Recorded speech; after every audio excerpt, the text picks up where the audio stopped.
Good evening എല്ലാവർക്കും. വളരെ സന്തോഷം, അതോടൊപ്പം ഒരു വലിയ നന്ദിയും കൂടെ പറയുകയാണ്. നമ്മുടെ പ്ലാറ്റ്ഫോമിൻ്റെ തുടങ്ങിയിട്ട് 1500 ദിവസങ്ങൾ ഏകദേശം കണ്ടിന്യൂസ് എന്ന് തന്നെ പറയാം. അങ്ങനെ നമ്മൾ ഓരോ ദിവസവും ഇങ്ങനെ ഓരോ പ്രോഗ്രാംസ് ആയിട്ട് മുന്നോട്ട് പോയി. ഏകദേശം ഇത്രയൊക്കെ നമ്മൾ എത്തി. 1500 ദിവസങ്ങൾ, അത്രയും ക്ലാസ്സുകൾ, അതിൽ കൂടുതൽ ക്ലാസ്സുകൾ എടുത്തിട്ടുണ്ടെങ്കിലും നമുക്കത് തീർച്ചയായിട്ടും സന്തോഷകരമായ ഒരു അനുഭവമാണ്. അപ്പോൾ അതിൻ്റെ ഭാഗമായിട്ട് നമ്മൾ ഈ വർഷം കരിയർ കൗൺസിലിംഗ് എന്ന് പറയുന്ന ഒരു ടോപ്പിക്കാണ് കൂടുതൽ ഹൈലൈറ്റ് ചെയ്യുക എന്നുള്ള രീതിയിൽ മുന്നോട്ട് കൊണ്ടുപോകുന്നത്. കാരണം നമുക്ക് എല്ലാവർക്കും അറിയാം, കരിയർ വളരെ ഇമ്പോർട്ടൻ്റ് ആയിട്ടുള്ള ഏരിയയാണ്. അതുകൊണ്ട് തന്നെ ഈ കരിയറിനെ എങ്ങനെ ചൂസ് ചെയ്യണം. അപ്പോൾ നമ്മളുടെ പുറകോട്ടുള്ള കാലം, അപ്പോൾ നമ്മളൊക്കെ വളരെ സീനിയേഴ്സാണ്. ഇവിടെ കുട്ടികളൊന്നും ഉണ്ടെന്ന് എനിക്ക് തോന്നുന്നില്ല. നമുക്കുണ്ടെങ്കിൽ തന്നെ കൊച്ചുമക്കളോ അല്ലെങ്കിൽ മക്കളുടെയൊക്കെ പ്രായം ഓൾമോസ്റ്റ് എല്ലാവരും ഒക്കെ സെറ്റിൽഡ് ആയിട്ടാണ്. പുറകോട്ട് നമ്മൾ നോക്കുമ്പോൾ നമുക്ക് അങ്ങനെ കരിയറിൻ്റെതായ ഒരു വലിയ ഓപ്പർച്യൂണിറ്റീസോ അങ്ങനത്തെ ഒരു ഗൈഡൻസോ ഒന്നും നമ്മൾ ശ്രദ്ധിച്ചിട്ടില്ല. പക്ഷെ പലരുടെയും നിർദ്ദേശങ്ങളും മറ്റുള്ളവരുടെ രീതികളൊക്കെ ഫോളോ ചെയ്ത് നമ്മൾ ഒരുപക്ഷെ ഏറ്റവും ബെസ്റ്റ് ആയിട്ടുള്ള ഒരു സ്ഥലത്ത് തന്നെയാണ് നിൽക്കുന്നത് എന്നുള്ള ഒരു അസംഷൻ നമുക്ക് മുന്നോട്ട് പോകാം. എങ്കിലും പുറകോട്ട് തിരിഞ്ഞു നോക്കുമ്പോൾ നമുക്ക് തീർച്ചയായിട്ടും സ്വല്പം കൂടെ ഒന്ന് അധ്വാനിച്ചിരുന്നെങ്കിൽ, അല്ലെങ്കിൽ മറ്റൊരു വഴിയിൽ കൂടെ പോയിരുന്നെങ്കിൽ ഇതിനേക്കാളും ഒക്കെ ബെറ്റർ ആയിട്ടുള്ള ഒരു പാത്ത് അല്ലെങ്കിൽ ഒരു റിസൾട്ട് ഉണ്ടാകുമായിരുന്നു എന്ന് ചിന്തിക്കുന്നതിൽ തെറ്റില്ല. കാരണം അതിനുള്ള ഓപ്പർച്യൂണിറ്റീസ് തീർച്ചയായിട്ടും നമ്മൾ ഉപയോഗിച്ചിട്ടില്ല എന്ന് വേണം ചിന്തിക്കാൻ. ഇതിനേക്കാളൊക്കെ ബെറ്റർ ആയിട്ടുള്ള ഒരു പൊസിഷനിൽ പോകാമായിരുന്നു. എനിവേ, നമുക്ക് ഈ പറയുന്ന മുകളിലുള്ള ദൈവം നൽകിയിരിക്കുന്ന ഏറ്റവും ബെസ്റ്റ് റിസോഴ്സിലാണ് നമ്മൾ നിൽക്കുന്നത് എന്ന് ചിന്തിച്ചാൽ വലിയ പ്രശ്നങ്ങളുണ്ട്. പക്ഷെ നമ്മുടെ മക്കളുടെ അല്ലെങ്കിൽ കൊച്ചുമക്കളുടെ കാര്യത്തിൽ നമ്മൾ അങ്ങനെ അത്ര ഈസിയസ്റ്റ് ആയിട്ട് ചിന്തിക്കാൻ പറ്റത്തില്ല. കാരണം പഴയ പോലെയല്ല, അന്നിങ്ങനെയുള്ള കാര്യങ്ങളൊന്നും അറിയത്ത് പോലുമില്ല. പക്ഷെ ഇന്ന് എല്ലാ കാര്യങ്ങളെക്കുറിച്ചും നല്ല അവയർനെസ് കിട്ടുന്ന ഒരു കാലഘട്ടമാണ്. അതുകൊണ്ട് തന്നെ നമുക്ക് ഇങ്ങനെയുള്ള കാര്യങ്ങൾ കൃത്യമായി തിരഞ്ഞെടുത്ത് മനസ്സിലാക്കി മുന്നോട്ട് പോകാനുള്ള ഒരു സാധ്യതയുണ്ട്. ആ സാധ്യത നമ്മൾ ഉപയോഗപ്പെടുത്താതിരിക്കുമ്പോൾ പുറകോട്ട് തിരിഞ്ഞു നോക്കുമ്പോൾ ഒത്തിരി വലിയൊരു നഷ്ടം നമ്മുടെ മനസ്സിൽ ഫീൽ ചെയ്യും.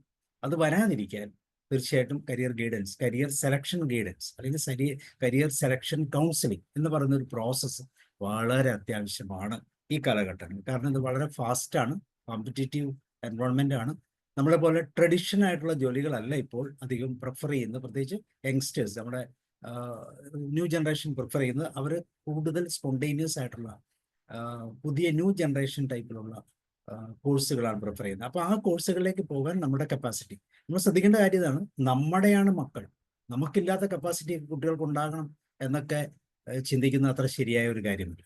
അച്ഛനും അമ്മയ്ക്കുമുള്ള ആ ജനറ്റിക്കൽ തലത്തിൻ്റെ ഒരു വേർഷൻ ആയിരിക്കും തീർച്ചയായിട്ടും. ഒരു പക്ഷേ അതിനേക്കാളും ബെറ്റർ ആകാം, അല്ലെങ്കിൽ കുറവാകാം. എങ്കിലും അതിനപ്പുറം ഇപ്പം ഞാൻ പഠിക്കാത്തത് കൊണ്ട് എൻ്റെ മകൻ ഇന്ന അല്ലെങ്കിൽ മകൾ ഇന്ന അവസ്ഥയിൽ എത്തണം, അല്ലെങ്കിൽ ഇന്ന രീതി ഇന്ന ജോലിയിൽ എത്തണം എന്നൊക്കെ ചിന്തിക്കുന്ന ഒരു കാലഘട്ടം ഒക്കെ പണ്ടുണ്ടായിരുന്നു, അല്ലെങ്കിൽ ഇപ്പോഴും അങ്ങനെയൊക്കെ ഉണ്ട്. പക്ഷെ അതിനേക്കാളൊക്കെ നല്ലതായിട്ട് നമ്മുടെ കപ്പാസിറ്റി അല്ലെങ്കിൽ ആ കുട്ടിയുടെ കപ്പാസിറ്റി എന്താണെന്ന് കൃത്യമായിട്ട് തിരിച്ചറിഞ്ഞ് കരിയർ പ്ലാനിങ്ങിലേക്ക് പോവുക എന്നുള്ളത് തന്നെയാണ് ഏറ്റവും നല്ല ഒരു രീതി. അതിനുള്ള ഒത്തിരിയും രീതികളും ഒത്തിരിയും സാഹചര്യങ്ങളും ഇന്ന് നമുക്ക് നിലവിലുണ്ട്.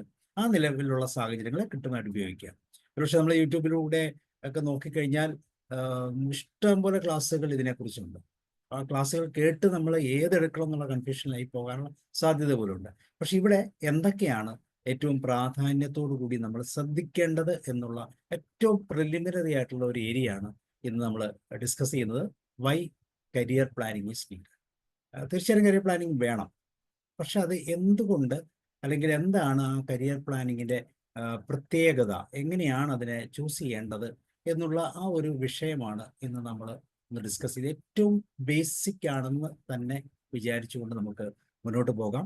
സോ ഇന്നത്തെ ഈ വിഷയം അതിൻ്റെ ഭാഗത്തേക്ക് നമുക്കൊന്ന് നീങ്ങാം.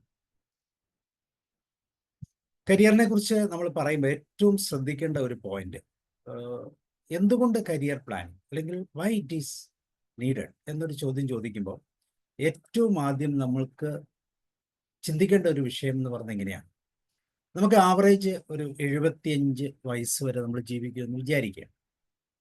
75 വയസ്സ് വരെ ജീവിക്കുന്ന ഒരു വ്യക്തിയാണ് ആവറേജ് നമ്മളുടെ ഇന്ത്യയുടെ ലൈഫ് എക്സ്പെക്റ്റൻസി എന്ന് പറയുന്നത്. 75 ഏറ്റവും ടോപ്പ്, ഏറ്റവും ഹൈയസ്റ്റ് 75 സംതിങ് ആണ്, 4 സംതിങ് ആണ്. അത് കാശ്മീരിലാണ്. കേരളത്തിൽ അത് 75 സ്വല്പം താഴെയാണ്, ഒരു 74.6 അങ്ങനത്തെ ലൈഫ് എക്സ്പെക്ടൻസിയാണ്.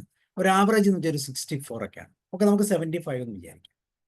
നമുക്ക് 24 മണിക്കൂറാണ്. 24 മണിക്കൂറിൽ 8 മണിക്കൂർ വീതം, 8 മണിക്കൂർ ഉറങ്ങണം എന്നുള്ളതാണ് നമ്മളുടെ ഏറ്റവും നല്ല ശാരീരികമായിട്ടുള്ള ഒരു രീതി എന്ന് പറയുന്നത്. 8 മണിക്കൂർ മറ്റ് കാര്യങ്ങൾക്ക് വേണ്ടിയൊക്കെ നമുക്ക് ഉപയോഗിക്കാം. അങ്ങനെയാണെങ്കിൽ അടുത്ത 8 മണിക്കൂർ തീർച്ചയായിട്ടും നമ്മുടെ കരിയറുമായിട്ട് ബന്ധപ്പെട്ടായിരിക്കും. ആ 8 മണിക്കൂർ കറക്റ്റ് ആയിട്ടാണ് നമ്മൾ കരിയർ സെലക്ട് ചെയ്യുന്നതെങ്കിൽ ബാക്കിയുള്ള 16 മണിക്കൂറും വളരെ കൃത്യമായിട്ട് നമുക്ക് ജീവിതത്തിൽ മുന്നോട്ട് പോകണം. നമ്മുടെ കരിയർ തെറ്റാണെങ്കിൽ, കരിയറിൻ്റെ രീതി ശരിയല്ലെങ്കിൽ, കരിയർ ഒരു എന്താ പറയുന്ന ഒരു പാഷനേറ്റ് അല്ലെങ്കിൽ അതിൽ നിന്ന് പ്രോപ്പറായിട്ടുള്ള ഏണിംഗ് ഇല്ലെങ്കിൽ നമ്മുടെ ഉറക്കവും നഷ്ടപ്പെടും, നമ്മുടെ റിലേഷൻഷിപ്പ് എല്ലാം നഷ്ടപ്പെടും. ബാക്കിയുള്ള 8+8 മണിക്കൂർ നമുക്ക് നഷ്ടമാകും. അപ്പോൾ അത് വരുമ്പോൾ നമ്മുടെ കരിയറിൻ്റെ ഇമ്പോർട്ടൻസ് ആണത്, പ്രത്യേകിച്ച് ഈ കാലഘട്ടങ്ങളിൽ. കാരണം നമ്മൾ പഴയകാലം പോലെയല്ല, ഒത്തിരി ഇൻവെസ്റ്റ് ചെയ്തിട്ടാണ് ഒരു കരിയറിലേക്ക് നമ്മൾ പോകുന്നത്. അപ്പോൾ ആ ഇൻവെസ്റ്റ്മെൻറ്റും അതിനെ എടുക്കുന്ന എഫേർട്ടും അതിൻ്റെ റിസൾട്ടും എല്ലാം നമ്മൾ കമ്പയർ ചെയ്യുമ്പോൾ തീർച്ചയായിട്ടും കരിയർ വളരെ ഇമ്പോർട്ടൻ്റ് ആണ് എന്നുള്ള ഒരു രീതി തന്നെയാണ് നമുക്ക് അറിയാനുള്ളത്. അപ്പോൾ ഇവിടെ നമുക്ക് പ്രധാനമായിട്ടും ഏതൊക്കെയാണ് കരിയർ പ്ലാനിങ്ങിൽ ഇമ്പോർട്ടൻ്റ് ആയിട്ടുള്ള ഏരിയകളെന്ന് നമുക്ക് ജസ്റ്റ് ഒന്ന് നോക്കാം.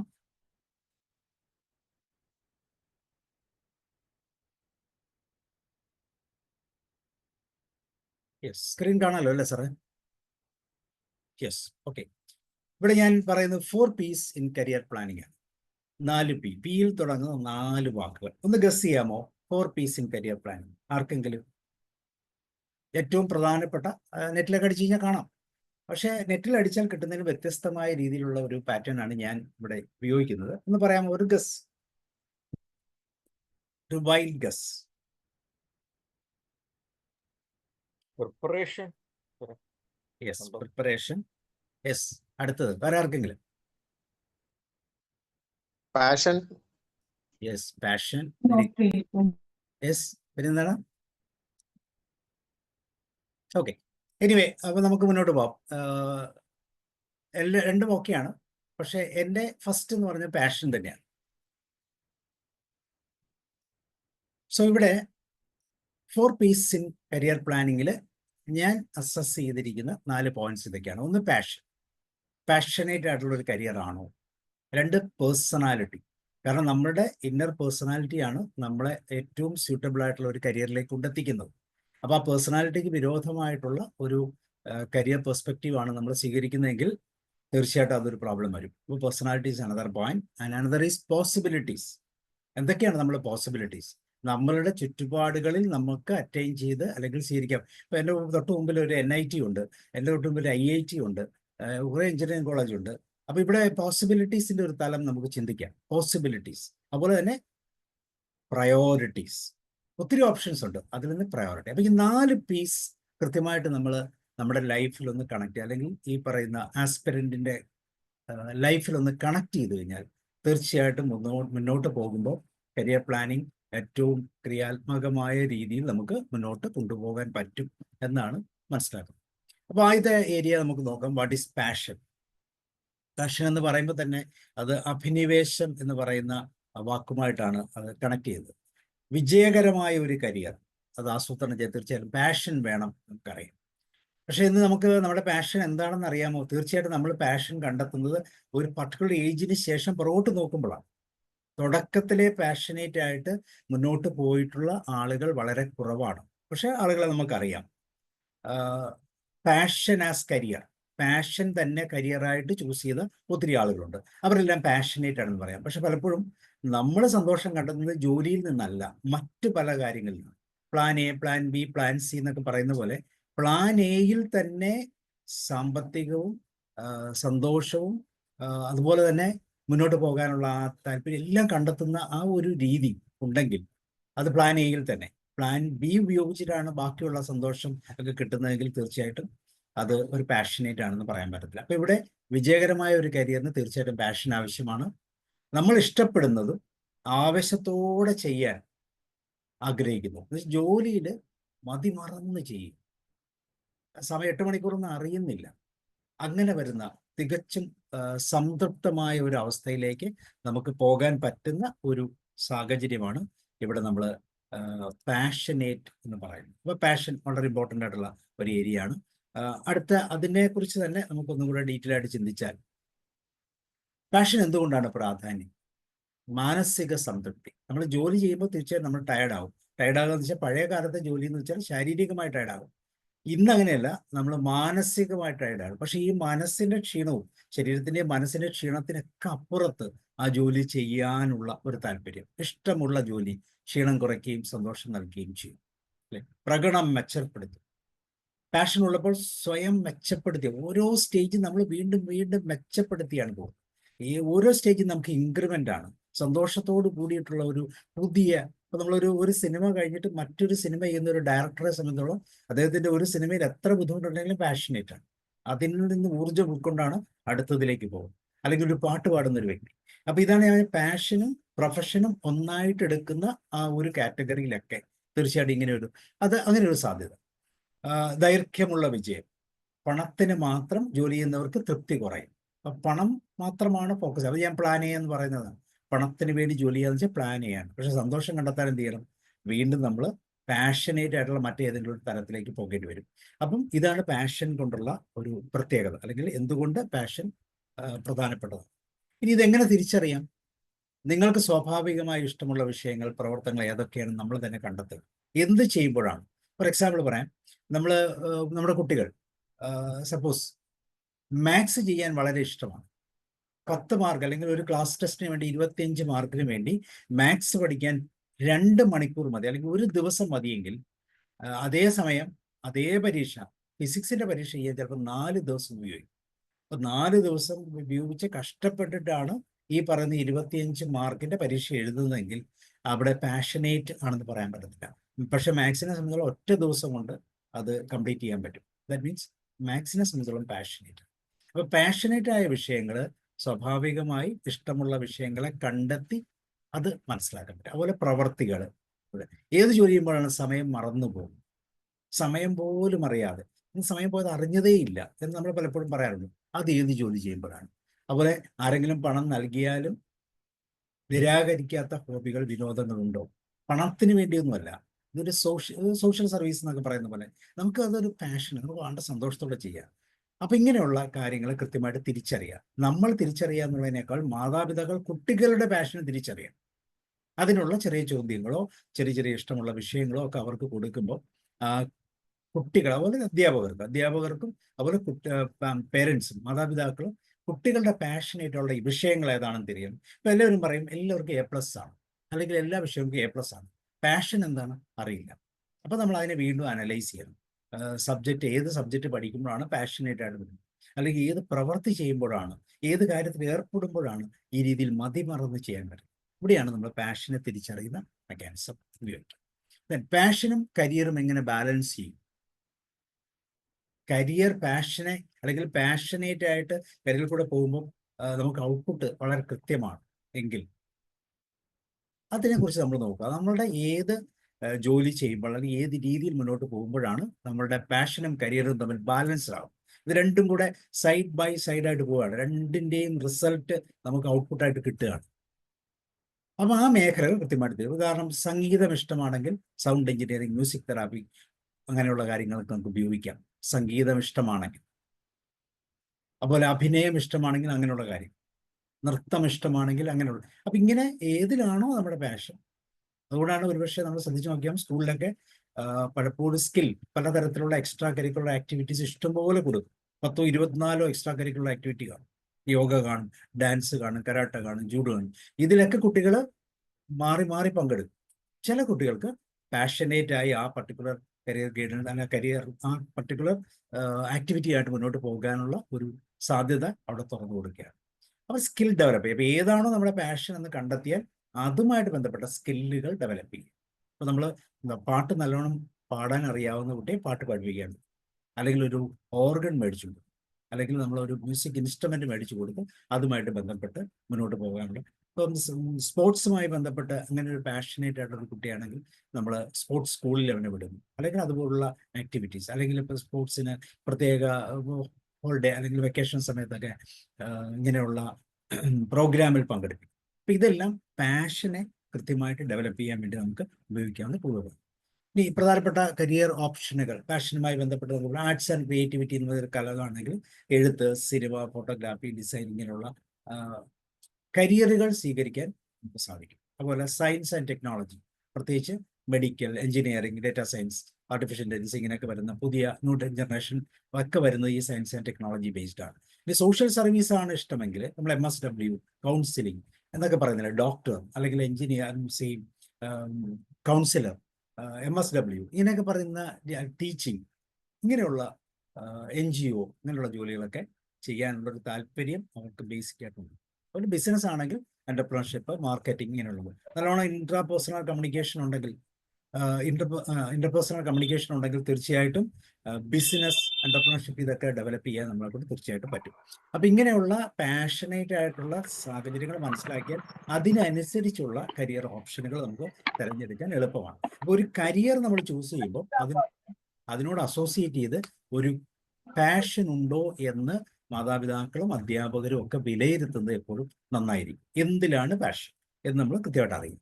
ഓക്കെ, അപ്പൊ പാഷൻ ഇങ്ങനെ പറയാം, സഫലമായ ഒരു കരിയറിന് പ്രതിഭ ആ സ്കില്ല് മതി. പക്ഷെ സ്കില്ല് മാത്രം പോരാ, പാഷനും ഉണ്ടെങ്കിലേ അതിൽ നിന്ന് റിസൾട്ട് കൃത്യമായിട്ട് നമുക്ക് എടുക്കാൻ പറ്റും. ഓക്കെ, നെക്സ്റ്റ് P എന്ന് പറയുന്നത് പേഴ്സണാലിറ്റിയാണ്. ആദ്യം നമ്മൾ പറഞ്ഞ പാഷനാണ്. ദെൻ സെക്കൻഡ് പാർട്ട് എന്ന് പറഞ്ഞാൽ പേഴ്സണാലിറ്റിയാണ്. അപ്പൊ കരിയറിൽ കൃത്യമായിട്ട് വ്യക്തിത്വം, പേഴ്സണാലിറ്റി വളരെ പ്രാധാന്യം. എന്താണ്, ഓരോരുത്തർക്കും സ്വാഭാവികമായ ചില കഴിവുകളുണ്ട്. ഒരുപക്ഷെ അവരുടെ കുട്ടിക്കാലം മുതൽ ആർജിച്ചെടുത്തതാകാം, മാതാപിതാക്കളിൽ നിന്ന് കിട്ടിയതാകാം, അധ്യാപകരിൽ നിന്ന് എടുത്താകാം, പിയറിൽ നിന്ന് കിട്ടിയതാകാം. അപ്പൊ ഇങ്ങനെയുള്ള ചില സ്വഭാവങ്ങൾ, കഴിവുകൾ, ആശയങ്ങൾ ഇതിനെല്ലാം സംയോജിപ്പിച്ചുകൊണ്ട് ഒരു വ്യക്തിത്വം ഉണ്ടാകുന്നുണ്ട്. ആ വ്യക്തിത്വത്തിൽ അടിസ്ഥാനപ്പെടുത്ത കരിയർ നമ്മൾ സെലക്ട് ചെയ്യുന്നത്, ദീർഘകാലം ആ കരിയറുമായി മുന്നോട്ട് പോകുന്നത്. നമ്മൾ പുറകോട്ട് തിരിഞ്ഞ് നോക്കുമ്പോൾ എൻ്റെ കരിയറിൽ ഞാൻ സാറ്റിസ്ഫൈഡ് ആണോ എന്ന് ചോദിച്ചാൽ അല്ലെങ്കിൽ തീർച്ചയായും അവിടെ ഒരു പാഷനേറ്റ് അല്ലെങ്കിൽ ഈ പറഞ്ഞ പേഴ്സണാലിറ്റിയുടെ ഒരു പ്രോബ്ലം അവിടെ ഉണ്ടാകാം. അപ്പോൾ personality is very important thing. വീണ്ടും അതിനെക്കുറിച്ച് കൂടുതൽ എക്സ്പ്ലെയിൻ, ആ സ്വാഭാവികമായ കഴിവുകളെ കൃത്യമായിട്ട് തിരഞ്ഞെടുത്ത് നമുക്ക് മുന്നോട്ട് പോകാൻ പറ്റും. ഇനി എങ്ങനെയാണ് കരിയർ ബാധിക്കുന്നത്, വ്യക്തിത്വം കരിയറിനെ എങ്ങനെ ബാധിക്കും? സ്വഭാവം അനുസരിച്ച് ചില ജോലികൾ സുഖകരമാകും, അല്ലെ, പാഷനേറ്റ് ആയിട്ട് ചെയ്യാൻ പറ്റും. പാഷനും അതുപോലെ ഈ പേഴ്സണാലിറ്റിയും കൂടെ കണക്ട് ചെയ്ത് നമുക്ക് കരിയറിലേക്ക് പോകാൻ പറ്റും. അല്ലെങ്കിൽ പലപ്പോഴും ബുദ്ധിമുട്ടുകൾ ഉണ്ടാക്കും. അപ്പം ഇങ്ങനെയുള്ള ബുദ്ധിമുട്ടുകൾ, വ്യക്തിപരമായി എനിക്ക് ആ ജോലി ഇഷ്ടമല്ല, വ്യക്തിപരമായി ഈ ജോലി എനിക്ക് ഭയങ്കര ഇഷ്ടം എന്നൊക്കെ പറയുന്ന ഇതാണ് പേഴ്സണാലിറ്റി. നമ്മുടെ പേഴ്സണാലിറ്റി ട്രൈറ്റ്സ് എന്ന് പറയുന്നത്. ഈ ട്രൈറ്റ്സുമായി ബന്ധപ്പെട്ടൊക്കെ നമുക്ക് നമ്മുടെ കരിയറിനെ കണക്ട്. അപ്പോൾ നമ്മുടെ കുട്ടികളുടെ പേഴ്സണാലിറ്റി, അപ്പോൾ ചില ഇൻട്രോവേർട്ട് എന്ന് പറയും, എക്സ്ട്രാവേർട്ട് എന്ന് പറയും. ഇങ്ങനെയുള്ള ഫോർ എക്സാമ്പിൾ നമുക്ക് നോക്കാം. എക്സ്ട്രാവേർട്സ് എന്ന് പറയുന്ന ഒരു സാമൂഹികമായ ബന്ധമുള്ള ആത്മാഭിമാനികൾ എന്നൊക്കെ പറയുന്ന ഒരു കാറ്റഗറി എക്സ്ട്രാവേർട്സ് എന്ന് പറയും. എല്ലാവരുമായിട്ട് ഇന്റർപേഴ്സണൽ കമ്മ്യൂണിക്കേഷൻ്റെ ഇങ്ങനെയുള്ളവരുടെ സ്വഭാവം എന്ന് വെച്ചാൽ മറ്റാളുകളുമായി സംസാരിക്കുന്നു, ടീം ബിൽഡിങ്ങിന് ഇഷ്ടമാണ്. ഇവർക്ക് അനുയോജ്യമായ കരിയർ എന്ന് വെച്ചാൽ എപ്പോഴും മാർക്കറ്റിംഗ്, സെയിൽസ്, ഹ്യൂമൻ റിസോഴ്സ്, പബ്ലിക്കുമായി ഡീൽ ചെയ്തിട്ട് ഔട്ട്പുട്ട് കിട്ടാൻ പറ്റുന്ന രീതിയിലുള്ളത്, പൊതുബന്ധങ്ങൾ, ടീച്ചിങ് ഇങ്ങനെയുള്ള കാര്യങ്ങളുമായിട്ട് ബന്ധം. എക്സ്ട്രാവേർട്ടായിട്ടുള്ള വ്യക്തികൾക്ക് ഏത് തരത്തിലുള്ള ജോലിയാണ്, അങ്ങനെയുള്ളവർക്ക് ഒതുങ്ങി ഒരു മൂലയിരുന്ന് ജോലി ചെയ്യാന്ന് വെച്ചാൽ വലിയ ബുദ്ധിമുട്ട്, ആളുകളായിട്ട് ഇന്ററാക്ട് ചെയ്യാൻ. അല്ലെങ്കിൽ അവരെപ്പോഴും ജോലി സമയത്ത് പുറത്തേക്ക് ഇറങ്ങും. ജോലി സമയത്തേക്ക് പുറത്തേക്ക് ഇറങ്ങാന്ന് വെച്ചാൽ തീർച്ചയായിട്ടും അവർക്ക് എന്ത് കിട്ടും, അവരുടെ പാഷൻ ഉൾക്കൊണ്ട് പുറത്തേക്ക് പോകും. അപ്പോൾ ജോലിയിൽ വേണ്ട രീതിയിലുള്ള ശ്രദ്ധ പറ്റത്തില്ല. എന്തെങ്കിലും ശബ്ദം കേട്ടാൽ ഓട്ടോമാറ്റിക്കായിട്ട് പുറത്തിറങ്ങി പോകും. പല പ്രാവശ്യം ചായ കുടിക്കണം എന്നൊക്കെ പറയുന്ന പോലത്തെ വ്യത്യാസങ്ങൾ ഇവിടെ ഉണ്ടാകും. അപ്പോൾ എക്സ്ട്രാവേർട്സ് എന്ന് പറയുന്ന ഒരു കാറ്റഗറി, ഇന്റർ പേഴ്സണൽ കമ്മ്യൂണിക്കേഷൻ കൂടുതലുള്ളവർ, മറ്റുള്ളവരായിട്ട് ഇന്ററാക്ട് ചെയ്യുന്നവർ, ഇതൊരു ടൈപ്പാണ്. പിന്നെ ഏകാന്തതയിൽ പ്രവർത്തിക്കുന്ന മറ്റൊരു ഇൻട്രോവേർട്സ് എന്ന് പറയും. ശാന്തമാണ്, ആരും എന്നെ ശല്യപ്പെടുത്തരുത്, ഞാനിവിടെ ഇരുന്നോളാം, ഏത് തരത്തിലുള്ള അങ്ങനെയുള്ള ഒത്തിരി ആളുകളുണ്ട്. വളരെ ഫേമസ് ആയിട്ട് ഒത്തിരി, പ്രത്യേകിച്ച് വളരെ ഹൈടെക് ഇൻഡസ്ട്രിയിലൊക്കെ വർക്ക് ചെയ്യുന്നവർ, സിനിമയിൽ വർക്ക് ചെയ്യുന്നവർ, ഇവരൊക്കെ ഭയങ്കര ഇൻട്രോവേർട്സ് ആണ്. പക്ഷെ ഭയങ്കര ക്വാളിറ്റിയാണ്, ഔട്ട്പുട്ട് വളരെ കൂടുതലാണ്, നല്ല ഗെയിനാണ്. പക്ഷെ മറ്റുള്ളവരുമായിട്ടുള്ള സ്വഭാവം എന്ന് പറഞ്ഞാൽ ഒറ്റയ്ക്ക് പ്രവർത്തിക്കുക, ഒരു ടീമായിട്ടൊന്നും പ്രവർത്തിക്കാൻ താല്പര്യമില്ല, ടീമിന്റെ നിർദ്ദേശങ്ങൾ ഉൾക്കൊള്ളില്ല, എൻ്റെ താല്പര്യം, എൻ്റെ ഇഷ്ടം, ഞാൻ ഇഷ്ടമുള്ളതുപോലെ ചെയ്യും എന്നുള്ള രീതിയിൽ ആഴത്തിൽ ചിന്തിക്കും. ഈ ചിന്തയിൽ പോലും ഒരു പ്രോബ്ലം ഉണ്ടാക്കാൻ മറ്റുള്ളവരെ അങ്ങനെ ഒന്നും വരാതിരിക്കാൻ അവർ പ്രത്യേകം ശ്രദ്ധിക്കും. അനുയോജ്യമായ കാര്യം എന്ന് വെച്ചാൽ റൈറ്റിംഗ്, റിസർച്ച് ഓറിയന്റഡ് ആയിട്ടുള്ള programming, data analysis, artist, designer. അപ്പൊ ഇങ്ങനെയുള്ള തരത്തിലുള്ള ജോലികൾ, കരിയറുകൾ ഇങ്ങനെയുള്ള വ്യക്തികൾക്ക് നല്ലതാണ്. അപ്പൊ ഈ പേഴ്സണാലിറ്റി മനസ്സിലാക്കിക്കൊണ്ട് അതിന് സ്യൂട്ടബിൾ ആയിട്ടുള്ള കരിയർ സെലക്ട് ചെയ്യുക. അപ്പൊ ഇൻട്രോവേർട്ട് ആയിട്ടിരിക്കുന്ന ഒരു വ്യക്തിക്ക് ഒരു മറ്റൊരു രീതിയിൽ പുറത്തേക്ക് പോകുന്ന രീതിയിലുള്ള ഒരു ജോലിയാണെങ്കിൽ തീർച്ചയായിട്ടും അത് അസ്വസ്ഥത ഉണ്ടാകും. ക്രിയേറ്റീവ് ആയിട്ടുള്ള ആളുകൾ, വളരെ ക്രിയേറ്റിവിറ്റി കാണിക്കുന്ന, നമ്മൾ പറയാം റൈറ്റ് ബ്രെയിൻ ഒക്കെ നല്ല കൃത്യമായിട്ട് ആക്ടിവേറ്റ് ചെയ്ത് ഉപയോഗിക്കുന്ന അങ്ങനത്തെ പേഴ്സണാലിറ്റീസ് എന്ന് പറഞ്ഞാൽ പുതിയ ആശയങ്ങൾ കണ്ടെത്താൻ, പുതിയ രീതിയിൽ ഇപ്പൊ കണ്ട കാര്യത്തെ പുതിയ രീതിയിൽ അതിന് കൃത്യമായിട്ട് കാണിക്കാനൊക്കെ അവർക്ക് ഭയങ്കര താല്പര്യമായിരിക്കും. എപ്പോഴും അവരുടെ മുമ്പിൽ ഒരു ക്രിയേറ്റിവിറ്റി ആണ്. അങ്ങനെയുള്ളവർക്ക് കരിയർ എന്ന് വെച്ചാൽ film making, graphic design, advertising, creative, content creation, ഇങ്ങനെയുള്ള ഒത്തിരി. ക്രിയേറ്റിവിറ്റി എന്ന് പറയുന്നത് എല്ലാ തരത്തിലും ഉണ്ട്, പക്ഷേ എങ്കിലും ജനറലൈസ് ചെയ്ത അല്ലെങ്കിൽ അവർ നിൽക്കുന്ന ഫീൽഡിൽ തന്നെ ക്രിയേറ്റീവായിട്ട് പോകാൻ പറ്റുന്ന സാധ്യതകളുള്ള ഫീൽഡ് കണ്ടിപ്പോൾ നമ്മൾ ആർക്കിടെക്ട്, എഞ്ചിനീയറിംഗ് ആണെങ്കിൽ ആർക്കിടെക്ചർ എന്ന് വെച്ചാൽ പുതിയ പുതിയ വീടുകൾ ഉണ്ടാക്കുമ്പോൾ അവിടെ ഒരു ക്രിയേറ്റിവിറ്റി ഉണ്ട്. ഒരു വീട്ടിൽ നിന്ന് ഭയങ്കര വ്യത്യസ്തതയുടെ അടുത്ത വീട് വരുന്നത്, അവിടേക്ക് ഈ ക്രിയേറ്റീവ് നേച്ചർ ഇമ്പോർട്ടൻ്റ് ആണ്. അപ്പോൾ ആ ബ്രാഞ്ച് സെലക്ട് ചെയ്യുമ്പോൾ അവിടെ ഒരു ക്രിയേറ്റിവിറ്റിയുടെ സാധ്യതകൾ നമ്മളോട് ഉൾക്കൊള്ളുന്നു. ദെൻ അടുത്തത് വിശദമായി ചിന്തിക്കുന്നത്, അനലിറ്റിക്കൽ തിങ്കേഴ്സ് എന്ന് പറയും, അല്ലെങ്കിൽ ലോജിക്കൽ തിങ്കേഴ്സ്. കൂടുതൽ ശ്രദ്ധയോടെ കാര്യങ്ങൾ മനസ്സിലാക്കി അതിനെക്കുറിച്ച് പഠനങ്ങളൊക്കെ നടത്തി ലോജിക്കൽ ഡീറ്റെയിൽ ഇങ്ങനെയുള്ള കാര്യം എന്ന് വെച്ചാൽ engineering, finance, data science, research ഇങ്ങനെയുള്ള മേഖലകളിലായിരിക്കും വർക്ക് ചെയ്യുന്നത്. അപ്പോൾ ഏത് തരത്തിലുള്ള പേഴ്സണാലിറ്റി ആണോ ഒരു വ്യക്തിക്കുള്ളത് അല്ലെങ്കിൽ നമ്മുടെ കുട്ടികൾക്കുള്ളത്, അതുമായിട്ട് ബന്ധപ്പെട്ട് മുന്നോട്ട് പോകാനുള്ള ഒരു സാധ്യത നമ്മൾ കണ്ടു. ഇനി ചിലവർക്കൊക്കെ ലീഡർഷിപ്പ് ക്വാളിറ്റിയാണ്, മറ്റുള്ളവരെ നിയന്ത്രിച്ച് മറ്റുള്ളവരെ സ്വാധീനിച്ച് അവരുടെ അണികളാക്കി മാറ്റി മുന്നോട്ട് പോകാനുള്ള അങ്ങനെയുള്ള മാനേജ്മെന്റ്, ബിസിനസ്, അതുപോലെ തന്നെ പൊളിറ്റിക്സ്, ടീം ലീഡേഴ്സ്, ഇങ്ങനെയുള്ള കാറ്റഗറി. അപ്പൊ ഇങ്ങനെയുള്ള പേഴ്സണാലിറ്റി കൃത്യമായിട്ട് ഐഡന്റിഫൈ, പ്രത്യേകിച്ച് ആര് മനസ്സിലാക്കണം? മാതാപിതാക്കൾ മനസ്സിലാക്കി എന്താണ് അവരുടെ പേഴ്സണാലിറ്റി അറിയണമെങ്കിൽ അവർക്ക് അവസരങ്ങൾ കൊടുക്കണം. അവർക്ക് എക്സ്പ്ലോർ ചെയ്യാനുള്ള ഇഷ്ടംപോലെ അവസരങ്ങൾ കൊടുത്ത് അവരുടെ പേഴ്സണാലിറ്റിയുടെ ആ ട്രൈറ്റ്സ് എന്താണ് നമ്മൾ തിരിച്ചറിഞ്ഞ് അതിൽ ഈ ലീഡർഷിപ്പ് ക്വാളിറ്റി ഉണ്ടെങ്കിൽ അങ്ങനെയുള്ള ഒരു ട്രെൻഡിലേക്ക് നമ്മൾ കടന്നു. നമുക്കറിയാം മാതാപിതാക്കളുടെ ഒരു ട്രെൻഡ് തന്നെയായിരിക്കും അവർ ഫോളോ ചെയ്യുന്നത്, പക്ഷേ ഇൻഹറൻ്റ് ആയിട്ട് ആ കുട്ടികൾക്ക് ആ ട്രെൻഡ് ഉണ്ടാകണമെന്നില്ല. അപ്പം മാതാപിതാക്കൾ ഉദ്ദേശിക്കുന്ന അതേ രീതിയിൽ തന്നെ പോകണമെന്ന് വിചാരിച്ചാൽ പലപ്പോഴും അവരുടെ ഒരു കോൺഫ്ലിക്റ്റ്, അവരുടെ ഈ കരിയർ ഏരിയകളിൽ ഒരു കോൺഫ്ലിക്റ്റ് ഉണ്ടാകാനുള്ള സാധ്യത. ഇത് കൃത്യമായിട്ട് മനസ്സിലാക്കാനുള്ള കപ്പാസിറ്റി ഉണ്ട്. ഇനി അടുത്ത പി എന്ന് പറയുന്നത്, തേർഡ് പി എന്ന് പറയുന്നത് പോസിബിലിറ്റീസ് ആണ്. കരിയർ പ്ലാനിങ്ങിന്റെ സാധ്യതകൾ. ഞാനും എൻ്റെ എൻവോൺമെന്റുമായി ബന്ധപ്പെട്ട് എന്തൊക്കെ സാധ്യതകളാണ്, എന്തൊക്കെ പോസിബിലിറ്റീസ് ആണുള്ളത്, ഇങ്ങനെയുള്ള കാര്യങ്ങളെക്കുറിച്ച്. അപ്പൊ ഇവിടെ നമുക്കറിയാം പരമ്പരാഗതമായ കുറെ ജോലികളുണ്ട്, അതിനൊപ്പം തന്നെ പുതിയ തരത്തിലുള്ള ന്യൂ ജനറേഷൻ ജോബ്സ് ഉണ്ട്. അപ്പൊ ഇതെല്ലാം പോസിബിലിറ്റീസ് ആണ്. ഏത് ഓപ്ഷൻ തിരഞ്ഞെടുക്കാം? നമുക്ക് ഒന്നിടം നോക്കാം. ഒന്ന് പരമ്പരാഗതമായ ഓപ്ഷനുകൾ, നോർമൽ ഓർത്തഡോക്സ്, കൺസർവേറ്റീവ്സ് എന്നൊക്കെ പറയാം. എന്താണ്? ഗവൺമെന്റ് ജോലി, UPSC, PSC, ബാങ്കിങ്, അതൊക്കെ സാധാരണ രീതിയിലുള്ള ഒരു കോൺസെപ്റ്റാണ്. Medical, doctors, nursing, pharmacy, engineering, IT, അത് ആ base engineering degree, IT, mechanical, civil, electrical, teaching, school, college, university. ഇതൊക്കെ ഒരു കൺവെൻഷണൽ തരത്തിലുള്ള പോസിബിലിറ്റീസ് ആണ്. ഇങ്ങനെ പോകണമോ, ഇതാണോ നമ്മൾ ചെയ്യും? ഇനി ഇതാണെങ്കിൽ എന്താണ് അതിന്റെ കാരണം? അതിന്റെ നമ്മൾ ആദ്യം പറഞ്ഞ പാഷന്റെ ഒരു തലമുണ്ട്, അതുപോലെ തന്നെ ഒരു പേഴ്സണാലിറ്റിയുടെ തലമുണ്ട്. ഇത് രണ്ടും കൂടെ കണക്ട് ചെയ്ത് പോസിബിലിറ്റീസിലേക്കാണ് പോകുന്നത്. അപ്പോൾ ആദ്യം നമ്മുടെ പാഷൻ നമ്മൾ ഐഡന്റിഫൈ ചെയ്തു. പാഷൻ ഐഡന്റിഫൈ ചെയ്യാൻ ചില മെത്തേഡുകളുണ്ട്. അതിനുശേഷം നമ്മൾ പേഴ്സണാലിറ്റി ട്രൈറ്റ്സ് നോക്കിയിട്ട് അതിന് സൂട്ടബിൾ ആവുന്ന തലം നോക്കി ദെൻ അവിടെ നിന്ന് നമ്മൾ നമ്മൾ ഉപയോഗിക്കുന്ന പോസിബിലിറ്റീസിലേക്കാണ് പോകുന്നത്. അപ്പോൾ ഇവിടെ ഗവൺമെന്റ് അല്ലെങ്കിൽ ഈ പറഞ്ഞ പോലെ രീതിയിലുള്ള കൺവെൻഷണൽ ജോബ്സിലേക്ക് പോകാനുള്ള ഒരു പാറ്റേൺ. ഇനി രണ്ടാമത് വരുന്നത് ന്യൂ ജനറേഷൻ കരിയറുകളാണ്. ഉയർന്ന ഡിമാൻഡുകളുള്ള, പൊട്ടൻഷ്യലുള്ള, സാമ്പത്തികമായ പ്രതിഫലമുള്ള ടെക്നോളജിയോ ബിസിനസ്സോ ക്രിയേറ്റിവിറ്റിയോ ഒക്കെ ബന്ധപ്പെട്ടുള്ള സ്ഥലങ്ങൾ. അപ്പോൾ അതാണ് ടെക് ആൻഡ് ഡിജിറ്റൽ മേഖലകൾ. നമ്മൾ software developer, Python, Java, AI, ML, അല്ലെ, ഇങ്ങനെയുള്ള കുറെ ChatGPT ഇങ്ങനെയൊക്കെ കേൾക്കുന്ന പോലെ, cyber security, data analyst, data scientist, digital marketing, social media. നമുക്കറിയാം എത്രയോ പേരാണ് യൂട്യൂബ് ഉപയോഗിക്കുന്നത്. IAS ഒക്കെ പാസ്സായ ശേഷം ജോലി രാജിവെച്ച് യൂട്യൂബിൽ വർക്ക് ചെയ്യുന്ന ആളുകളുണ്ട്. യൂട്യൂബ് ഉപയോഗിച്ച് വിദ്യാഭ്യാസ തലങ്ങളിലൊക്കെ വർക്ക് ചെയ്യുന്നവരുണ്ട്. അപ്പൊ ഇവരുടെയൊക്കെ മേഖല എന്ന് പറയുന്നത് വളരെ ഡിമാൻഡുള്ള ആ സോഷ്യൽ മീഡിയയുടെ, യൂട്യൂബിന്റെ ആ മേഖല കണ്ടെത്തി അതിലൂടെ പോകാനുള്ള കോൺഫിഡൻസ്, അവരുടെ പാഷൻ അതൊക്കെ സെറ്റ് ചെയ്തു, അവരുടെ പേഴ്സണാലിറ്റി ട്രൈറ്റ്സ് നോക്കി ദെൻ അതിൽ നിന്ന് ആ പോസിബിലിറ്റി അവർ കണ്ടെത്തുക. Then creative and art field, content creation, YouTube blogging ആദ്യം പറഞ്ഞത് തന്നെ, ഗ്രാഫിക് ഡിസൈനിങ്, അതുപോലെ തന്നെ വീഡിയോ എഡിറ്റ്, ഇത് ഒരു ബേസാണ്. ഇത് തന്നെ പ്രൊഫഷനായിട്ട് പോകണമെന്ന് നിർബന്ധമല്ല. ഇങ്ങനെയുള്ള ഡിമാൻഡുള്ള കരിയറുകൾ. അതുപോലെ തന്നെ ബിസിനസ് ആൻഡ് എന്റർപ്രണർഷിപ്പ്. ഇത് ബിസിനസ് എന്നുള്ളതിനേക്കാളും കൂടുതൽ ആരുടെയും കീഴിൽ ജോലി ചെയ്യാതെ സ്വന്തമായി ഒരു ജോലി ഉണ്ടാക്കുക, അല്ലെങ്കിൽ സ്വന്തമായി ഒരു കമ്പനി തുടങ്ങുന്ന എന്റർപ്രണർഷിപ്പ്, സ്റ്റാർട്ടപ്പുകൾ, ഇങ്ങനെയുള്ള ഒരു കോൺസെപ്റ്റിലാണ് ന്യൂ ജനറേഷൻ വർക്ക് ചെയ്യുന്നത്. അപ്പൊ അതുകൊണ്ട് തന്നെ അവർക്ക് ഈ കൊമേഴ്സ് അല്ലെങ്കിൽ ഫുഡ് ബിസിനസ് ഇങ്ങനെയുള്ള കാര്യങ്ങളൊക്കെ ഫ്രീലാൻസ് ആയിട്ട് വർക്ക് ചെയ്യാം, സോഷ്യൽ ഇമ്പാക്ട് വർക്ക് ചെയ്യാം. ഇങ്ങനെയുള്ള കാര്യങ്ങളെല്ലാം പോസിബിലിറ്റീസിന്റെ പാർട്ടാണ്. അപ്പൊ ഇവിടെയും ഇത് സെലക്ട് ചെയ്യുമ്പോഴും നമ്മൾ ആദ്യത്തെ 2 ഘടകങ്ങൾ, പാഷൻ ദെൻ പേഴ്സണാലിറ്റി ട്രാറ്റ്സ്, അതിനോടുകൂടി ഈ പോസിബിലിറ്റിയിലേക്ക് കടന്നു വരിക. ഇതൊക്കെ പോസിബിലിറ്റീസ് ആണ്. ഓക്കെ, ദെൻ കരിയറിൽ മാറ്റം വരുത്താനുള്ള അവസരം എന്ന് വെച്ചാൽ പോസിബിലിറ്റീസ് എന്തൊക്കെയാണ്. നമ്മൾ ഓൾറെഡി ഒരു കരിയർ ഉണ്ട്, ആ കരിയറിൽ നിന്ന് മറ്റൊരു കരിയറിലേക്ക് മാറണം. കാരണം നമുക്ക് സ്വിച്ച് ഓവർ ആവശ്യമുണ്ട്.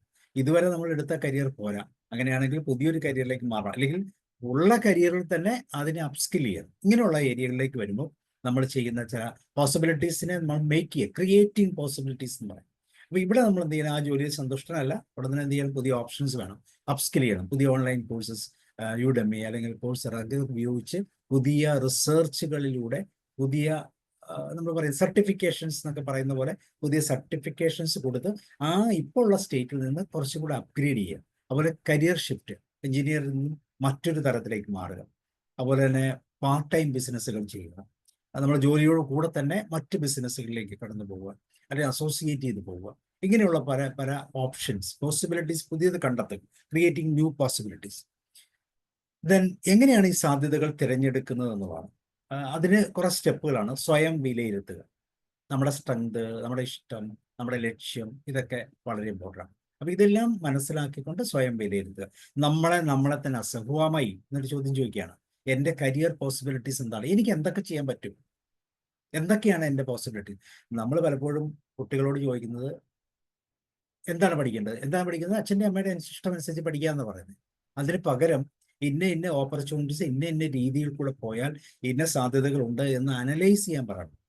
സ്കൂളുകളൊക്കെ പൊതുവെ അങ്ങനെയുള്ള സാധ്യതകൾ കുറവാണ്.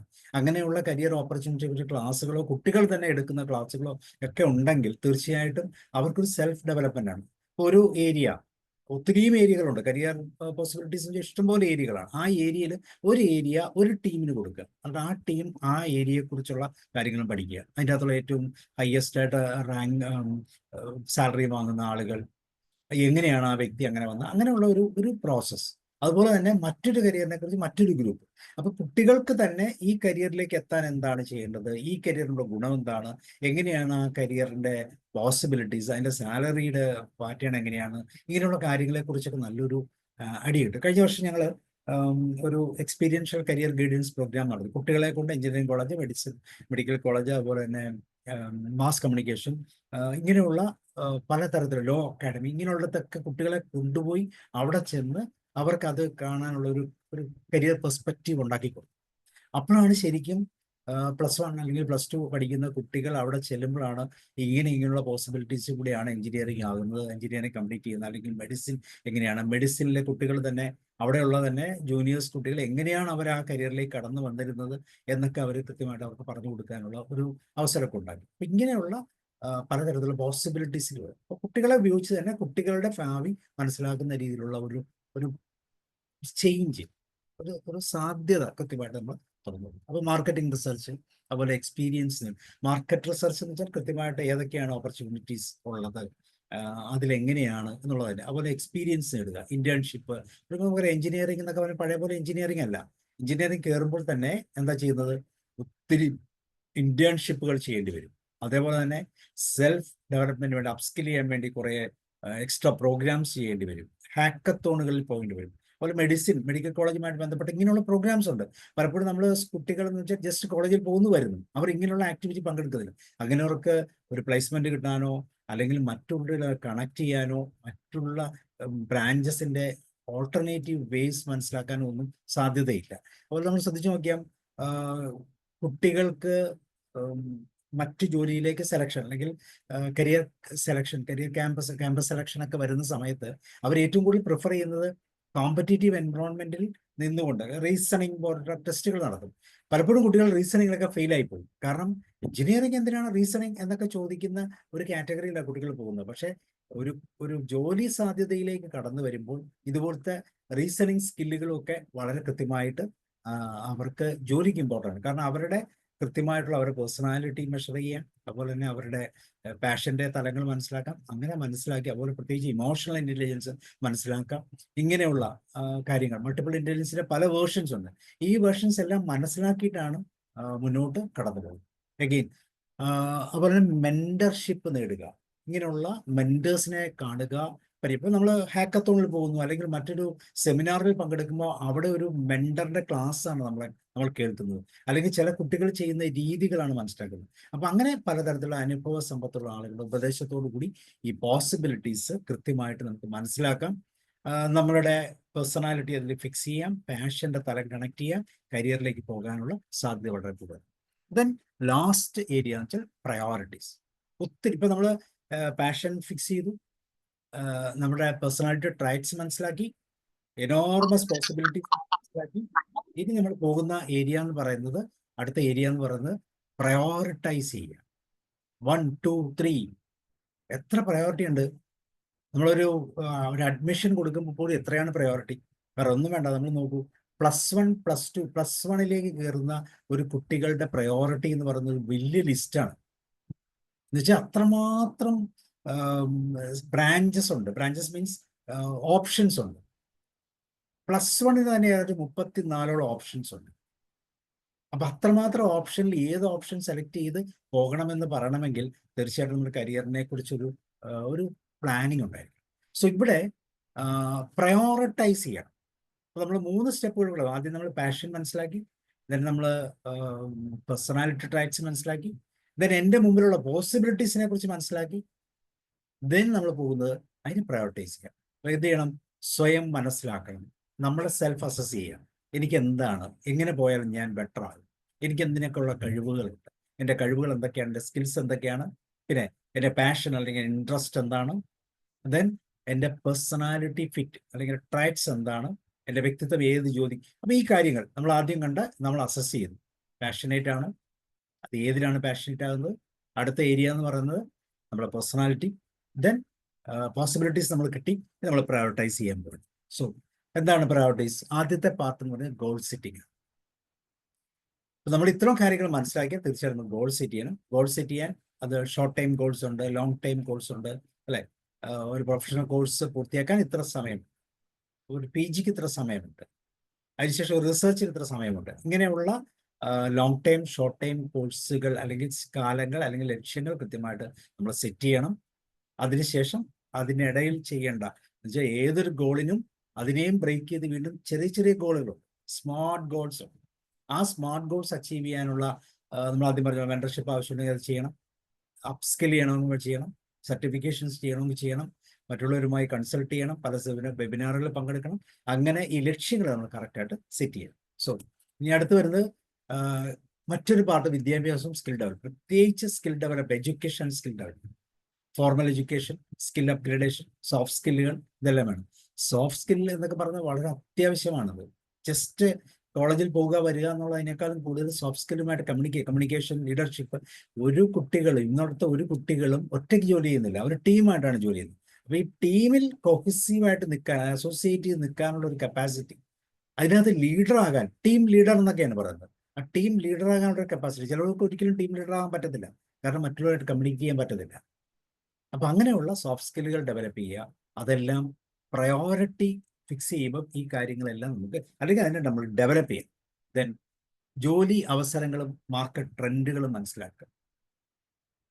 അപ്പോൾ പ്രയോറിറ്റൈസ് ചെയ്യുന്ന ഏരിയകൾ ഏതൊക്കെയാണ്, ഏത് മേഖലയിലാണ് കൂടുതൽ ഡിമാൻഡുള്ളത്? ഉദാഹരണം IT. ഇപ്പൊ നമുക്ക് എഞ്ചിനീയറിംഗ് എന്ന് പറഞ്ഞാൽ എല്ലാവരും കമ്പ്യൂട്ടർ സയൻസ്, CS എന്ന് പറയുന്ന ഒരു കാറ്റഗറിയിലാണ് പോകുന്നത്. എന്നാൽ CS ജോലിയുണ്ടോ? ഈ വർഷത്തെ പ്ലേസ്മെന്റ് ഒക്കെ വളരെ വളരെ മോശമാണ്. അപ്പൊ ഇനി 2-3 വർഷത്തേക്ക് CS ആ ചാൻസുകൾ കുറയും. അപ്പോൾ ഓട്ടോമാറ്റിക്കായിട്ട് CS പോലുള്ള കോർ ബ്രാഞ്ചസിനൊക്കെ വീണ്ടും ഒരു ഹെൽത്ത് കിട്ടും, വീണ്ടും അതുവഴി പോകും.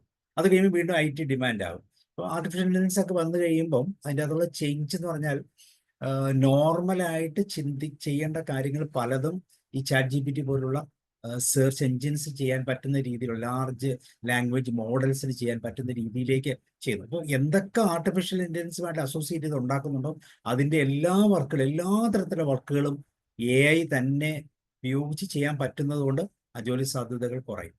അപ്പോൾ കമ്പ്യൂട്ടർ സയൻസിന് ജോലി സാധ്യത കുറയുമ്പോൾ നോക്കൂ, എല്ലാ ഡിപ്പാർട്ട്മെന്റ് അല്ലെങ്കിൽ എല്ലാ എഞ്ചിനീയറിംഗ് കോളേജുകളിലും 3-4 ബ്രാഞ്ചസ് ആണ് കമ്പ്യൂട്ടർ സയൻസ് ഉള്ളത്.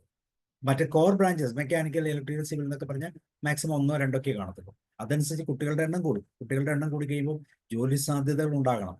അപ്പം ഒരു കിട്ടുന്ന സാധ്യതകൾ ഏറ്റവും അപ്സ്കിൽ ചെയ്ത് ഏറ്റവും ടോപ്പിലെത്തിയ വ്യക്തികൾക്കായിരിക്കും പലപ്പോഴും ക്യാമ്പസ് സെലക്ഷൻ വരുന്നത്. അവർക്കായിരിക്കും നമ്മൾ ഉദ്ദേശിക്കുന്ന രീതിയിലുള്ള ഒരു ടെക്നോളജി ഫീസിബിൾ ആയിട്ടുള്ള ഒരു സാലറി കിട്ടുന്നത്. പക്ഷെ താഴോട്ടുള്ളവരോ ഇപ്പോൾ 50,000 പെർ ആനം ഉള്ളതും 2 ലക്ഷം പെർ ആനം കിട്ടുന്ന കാറ്റഗറിയിലേക്ക് മാറിപ്പോകുന്ന രീതിയിൽ ഇതൊക്കെ മാറാം. അപ്പൊ ഇവിടെയെല്ലാം ട്രെൻഡുകൾ, മാർക്കറ്റ് ട്രെൻഡുകൾ, ഏത് ജോബിനാണ് കൂടുതൽ ട്രെൻഡ്, ഇങ്ങനെയുള്ള കാര്യങ്ങളൊക്കെ. അപ്പോൾ നമുക്കറിയാം പുതിയ AI, cyber security, green tech, clean energy, ഇങ്ങനെയുള്ള ഫീൽഡുകളിലൊക്കെ പുതിയ കരിയറുകളുണ്ട്. പക്ഷേ ഓപ്പർച്യൂണിറ്റീസ് കുറവാണ്, അതനുസരിച്ച് കോഴ്സുകളും കുറവാണ്. പക്ഷേ ഇത് സെലക്ട് ചെയ്യുമ്പോൾ കൃത്യമായിട്ട് ആ മാർക്കറ്റ് ട്രെൻഡ്സ് എന്താണ്, ജോലിയുടെ അവസരങ്ങൾ എന്താണ്, എവിടെയാണ്, ചിലപ്പോൾ ഇന്ത്യക്ക് സാധ്യതയില്ലായിരിക്കും, വിദേശത്തായിരിക്കും, ചിലപ്പോൾ കേരളത്തിന് സാധ്യതയിലായിരിക്കും, കേരളത്തിന് വെളിയിൽ ഇന്ത്യയിലായിരിക്കും. ഇങ്ങനെയുള്ള പോസിബിലിറ്റീസ് കൂടെ പ്രയോറിറ്റൈസ് ചെയ്ത് നമ്മൾ മനസ്സിലാക്കണം. ദെൻ വർക്ക് ലൈഫ് ബാലൻസ് വളരെ ഇമ്പോർട്ടൻ്റ് ആണ്. നമ്മുടെ ജോലിയുടെ സമയവും നമ്മുടെ ജീവിതവും ബാലൻസ് ചെയ്യണം. ഒരുപക്ഷെ ജീവിതമൊക്കെ കെട്ടിപ്പടുക്കുന്നതിന് മുമ്പ് നമ്മൾ ഹാർഡ് വർക്ക് ചെയ്ത് പോകുന്നുണ്ടാകാം. അന്ന് ആ സമയം കൊണ്ട് ഒരു ടീം ലീഡർ അങ്ങനെയുള്ള ഒരു ലെവലിലേക്ക് എത്തിക്കഴിഞ്ഞാൽ പിന്നെ നമുക്ക് ഒന്ന് സെറ്റിൽ ചെയ്ത്, അപ്പോൾ ഇവിടെ ഒരു വർക്ക് ലൈഫ് ബാലൻസ് ഏറ്റവും ഇമ്പോർട്ടൻ്റ് ആയിട്ടുള്ള ഒരു പാർട്ടാണ്. ജീവിതവും കരിയറും തമ്മിൽ കണക്ട് ചെയ്ത് പോകും, രണ്ടും സിങ്ക് ചെയ്ത് പോകും. ഒരു ഫ്ലെക്സിബിൾ ജോലി, അപ്പോൾ നമുക്കറിയാം ഇപ്പം കൊറോണ ഒക്കെ വന്നതുകൊണ്ട് വളരെ ഗുണകരമായ ജോലി ഓപ്ഷൻസ്, വീട്ടിൽ നിന്ന് തന്നെ നമുക്ക് ഓഫ്ലൈനായിട്ട് വർക്ക് ചെയ്യാം, ഓൺലൈനായിട്ട് വർക്ക് ചെയ്യാം. അങ്ങനെയുള്ള സാധ്യതകളൊക്കെ നമുക്ക് ഉപയോഗിക്കാൻ പറ്റും. ദെൻ സാമ്പത്തിക സുരക്ഷ ഒരുപക്ഷെ ഏറ്റവും പ്രാധാന്യമുള്ളത് തന്നെയാണ്. ഫിനാൻഷ്യൽ സ്റ്റെബിലിറ്റി, എത്രമാത്രം ഫിനാൻഷ്യലി നമ്മൾ സ്റ്റേബിൾ, എത്രമാത്രം ഫിനാൻഷ്യൽ അറ്റൈൻമെന്റ് നമുക്ക് ഉണ്ടാകണം, നമ്മുടെ ലക്ഷ്യം, വരുമാനം എന്താണ്, എത്ര പണം ആവശ്യമാണ്, അതിൻ്റെ ഓപ്പർച്യൂണിറ്റീസ്, നമ്മുടെ പ്രൊമോഷൻ, ബോണസ്, സ്റ്റോക്ക്, ഇങ്ങനെയുള്ള കാര്യങ്ങളെക്കുറിച്ചൊക്കെ എപ്പോഴും സാമ്പത്തികമായിട്ടുള്ള ഒരു ഫിനാൻഷ്യൽ കേപ്പബിലിറ്റി അല്ലെങ്കിൽ സ്റ്റെബിലിറ്റി പാർട്ടും കൂടെ നമ്മൾ ശ്രദ്ധിച്ചിരിക്കണം. പിന്നെ വരുന്ന ഇമ്പോർട്ടൻ്റ് മറ്റൊരു ഏരിയയാണ് വർക്ക് ലൈഫ് ബാലൻസിനോട് കൂടി ചേർന്ന് തന്നെ വരുന്നതാണ് mental health and job satisfaction. അപ്പോൾ ഇവിടെ നമ്മൾ പറയും ആദ്യത്തെ പാഷനിലേക്ക് പോകണം. പാഷനേറ്റ് ആണോ ജോലി, അല്ലെങ്കിൽ അവിടെ നമുക്ക് മെന്റൽ ഹെൽത്തിനും ജോബ് സാറ്റിസ്ഫാക്ഷൻ പ്രശ്നം വരും. സ്ട്രെസ് മാനേജ്മെന്റിന്റെ ഏരിയ, അതുപോലെ ജോലിയിലുള്ള സന്തോഷം. അപ്പം പാഷൻ, അതുകൊണ്ടാണ് നമ്മൾ ആ പ്രയോറിറ്റി ഫിക്സ് ചെയ്തപ്പം കൃത്യമായിട്ട് നമ്മൾ പറഞ്ഞത് ആദ്യത്തെ പാർട്ട് എന്ന് പറയുന്നത് ഇനി വേണ്ടി നമ്മൾ ഇതിനെ പ്രയോഗത്തിലേക്ക്, ഇതിനെ പ്രായോഗിക തലത്തിലേക്ക് കൊണ്ടുവരാൻ എന്ത് ചെയ്യണം, അതിനുവേണ്ടി തീർച്ചയായിട്ടും ചില കാര്യങ്ങൾ നമ്മൾ ചെയ്യണം. നമ്മൾ ആദ്യം പറഞ്ഞ പോലെ മുൻഗണന, പ്രയോറിറ്റി ലിസ്റ്റ് ഉണ്ടാക്കുക. ഏറ്റവും പ്രയോറിറ്റി ഉള്ള ജോബിന്റെ ഒരു തലങ്ങൾ ലിസ്റ്റ് ചെയ്യുക, ഒരു പ്ലാൻ തയ്യാറാക്കുക. എന്നിട്ട് ഓരോ പ്രയോറിറ്റിയുടെ പോയിന്റിനും അനുയോജ്യമായ ഘട്ടങ്ങൾ കൃത്യമായിട്ട് മനസ്സിലാക്കുക, അതിൻ്റെ പ്രോഗ്രസ് റിവ്യൂ നടത്തുക, അതിൻ്റെ ഓരോ സ്റ്റേജ് ബൈ സ്റ്റേജ് ആയിട്ട് കൃത്യമായിട്ട് അതിൻ്റെ സാധ്യതകൾ പരിശോധിക്കുക.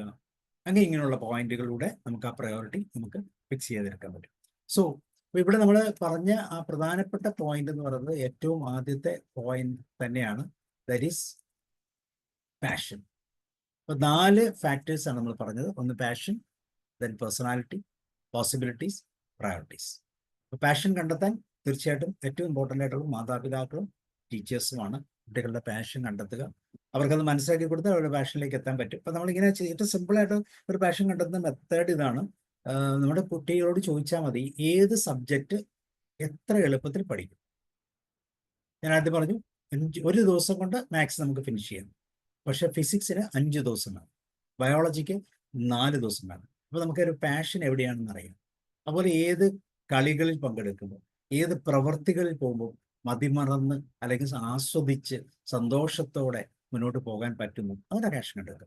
പേഴ്സണാലിറ്റി നമുക്കറിയാം, വളരെ കുട്ടിക്കാലം മുതൽ, വളരെ 6 വയസ്സ് 7 വയസ്സൊക്കെ ഉള്ള കാലഘട്ടം മുതലേ നമ്മളുടെ ബ്രെയിനിലേക്ക് അസോസിയേറ്റ് ചെയ്ത് വരുന്ന ട്രൈറ്റ്സ് ആണ്, കുറച്ചൊക്കെ ജനറ്റിക്കുമാണ്. അപ്പം ഇതിനെ നമുക്ക് അതിനനുയോജ്യമായ രീതിയിലുള്ളൊരു കരിയർ, പേഴ്സണാലിറ്റിയെ മാറ്റി കരിയർ സെലക്ട് ചെയ്യാന്ന് വെച്ചാൽ എളുപ്പമല്ല. ഈ പേഴ്സണാലിറ്റി തിരിച്ചറിയുന്നത് തന്നെ നമ്മളൊക്കെ ഒരു നല്ല ലെവലിൽ എത്തിക്കഴിയുമ്പോഴാണ്. ഒരുപക്ഷെ ഒരു ജോലിയിൽ എത്തിക്കഴിയുമ്പോഴായിരിക്കും എനിക്ക് ഇങ്ങനെ ഒരു ട്രയറ്റ് ഉണ്ട്, ഈ ട്രയറ്റ് വെച്ച് എനിക്ക് മുന്നോട്ട് പോകാൻ പറ്റത്തില്ല എന്നൊക്കെ തോന്നുന്ന ഒരു അവസ്ഥ വരുന്നത്. ആ സമയം ഒത്തിരി വൈകിപ്പോവും. പിന്നെ നമ്മുടെ പേഴ്സണാലിറ്റി ട്രയറ്റ് മാറ്റിയിട്ട് ജോലി ഹാപ്പി ആക്കാനൊന്നും അതൊന്നും പോസിബിൾ ആയിട്ടുള്ള കാര്യമല്ല. അപ്പം അതുകൊണ്ട് തന്നെ പേഴ്സണാലിറ്റി കൃത്യമായിട്ട് അറിയുക. പലതരത്തിലുള്ള പേഴ്സണാലിറ്റി, ഇപ്പം നമ്മൾ ഈ TA പഠിക്കുമ്പോഴത്തേക്ക് 3 പേഴ്സണാലിറ്റി തലങ്ങൾ പറയുന്നുണ്ട്. Child ego, parent ego, adult ego. Enneagram എന്ന് പറയുന്ന മറ്റൊരു ടൂൾ ഉപയോഗിക്കുന്നുണ്ട്. ആ ടൂളിൽ 9 തരം പേഴ്സണാലിറ്റിയെ കുറിച്ച് പറയുന്നുണ്ട്. ഈ 9 തരം പേഴ്സണാലിറ്റിയുടെയും നമ്മുടെ മുമ്പിൽ ക്ലയന്റിനെ നമുക്ക് കാണാൻ സാധിക്കും. ഫോർ എക്സാമ്പിൾ പറയാം, 9 തരം പേഴ്സണാലിറ്റിയിൽ ഒരു പേഴ്സണാലിറ്റി എന്ന് പറയുന്നത് പെർഫെക്ഷനിസ്റ്റ് ആണ് ഈ ഇനിയാഗ്രാമിന്റെ. അപ്പൊ പെർഫെക്ഷനിസ്റ്റ് എന്ന് പറയുന്ന ഒരു ക്വാളിറ്റി ഉള്ള ഒരു വ്യക്തി, ഇപ്പൊ ഞാനൊരു ഡോക്ടറാണെന്ന് വിചാരിക്കുക. ആ ഡോക്ടറുടെ മുമ്പിലേക്ക് പെർഫെക്ഷനിസ്റ്റ് ആയിട്ടുള്ള ഒരു രോഗി കടന്നു വന്നു കഴിഞ്ഞാൽ ഡോക്ടർ ഏത് രീതിയിൽ ഡീൽ ചെയ്യണം? എല്ലാ കാര്യങ്ങളും കൃത്യമായിട്ട് പറഞ്ഞു കൊടുക്കണം.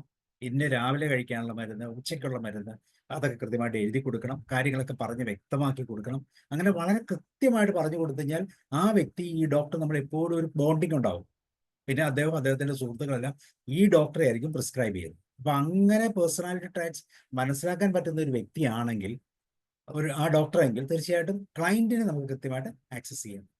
അതുപോലെ തന്നെ ടൈപ്പ് 2 പേഴ്സണാലിറ്റി എന്ന് പറയുന്നത് ഹെൽപ്പർ എന്ന് പറഞ്ഞൊരു കാറ്റഗറിയാണ്. എല്ലാവരെയും ഹെൽപ്പ് ചെയ്യുക, നമ്മുടെ വീട്ടിലുള്ള മദേഴ്സിന്റെ ഒക്കെ ഒരു കാറ്റഗറിയാണ്. അപ്പൊ ഇങ്ങനെയുള്ളവർക്ക് ഒരു പ്രത്യേകതയുണ്ട്. അങ്ങനെയുള്ള വ്യക്തികൾ എന്ന് പറയുന്നത് അവരുടെ എല്ലാ കാര്യങ്ങളും ഒരു രീതിയിലുള്ള താല്പര്യങ്ങളും മറ്റുള്ളവർ നോക്കാതെ ആത്മാർത്ഥമായിട്ട് ചെയ്തു കൊടുക്കും. പക്ഷെ അവർക്ക് എപ്പോഴും ഇന്നർ സൈഡിൽ ഒരു അപ്രിസിയേഷൻ ആവശ്യമുണ്ട്.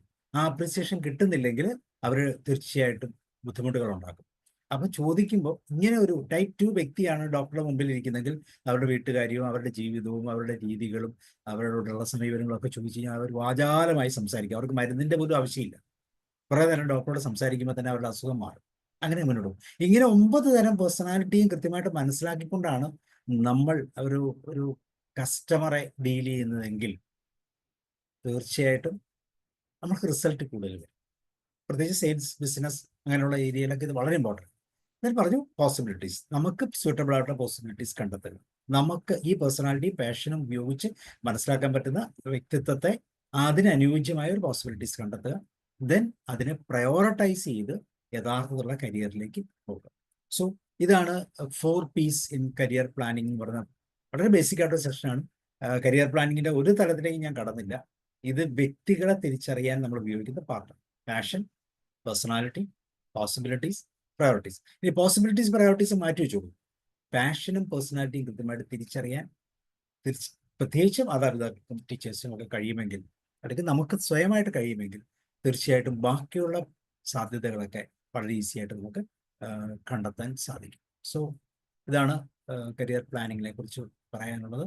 ഇനി നിങ്ങൾക്ക് സംസാരിക്കാൻ പ്രത്യേകിച്ച് മനോജ് സാർ തീർച്ചയായും വളരെ ബെസ്റ്റ് ഒരു കരിയർ പ്രൊഫഷനിൽ ഇരിക്കുന്ന വ്യക്തിയാണ്. സാറിന് ഇതിനെ ബേസ് ചെയ്ത് സാറിനെ ഒന്ന് അനലൈസ് ചെയ്യും പെട്ടെന്ന്.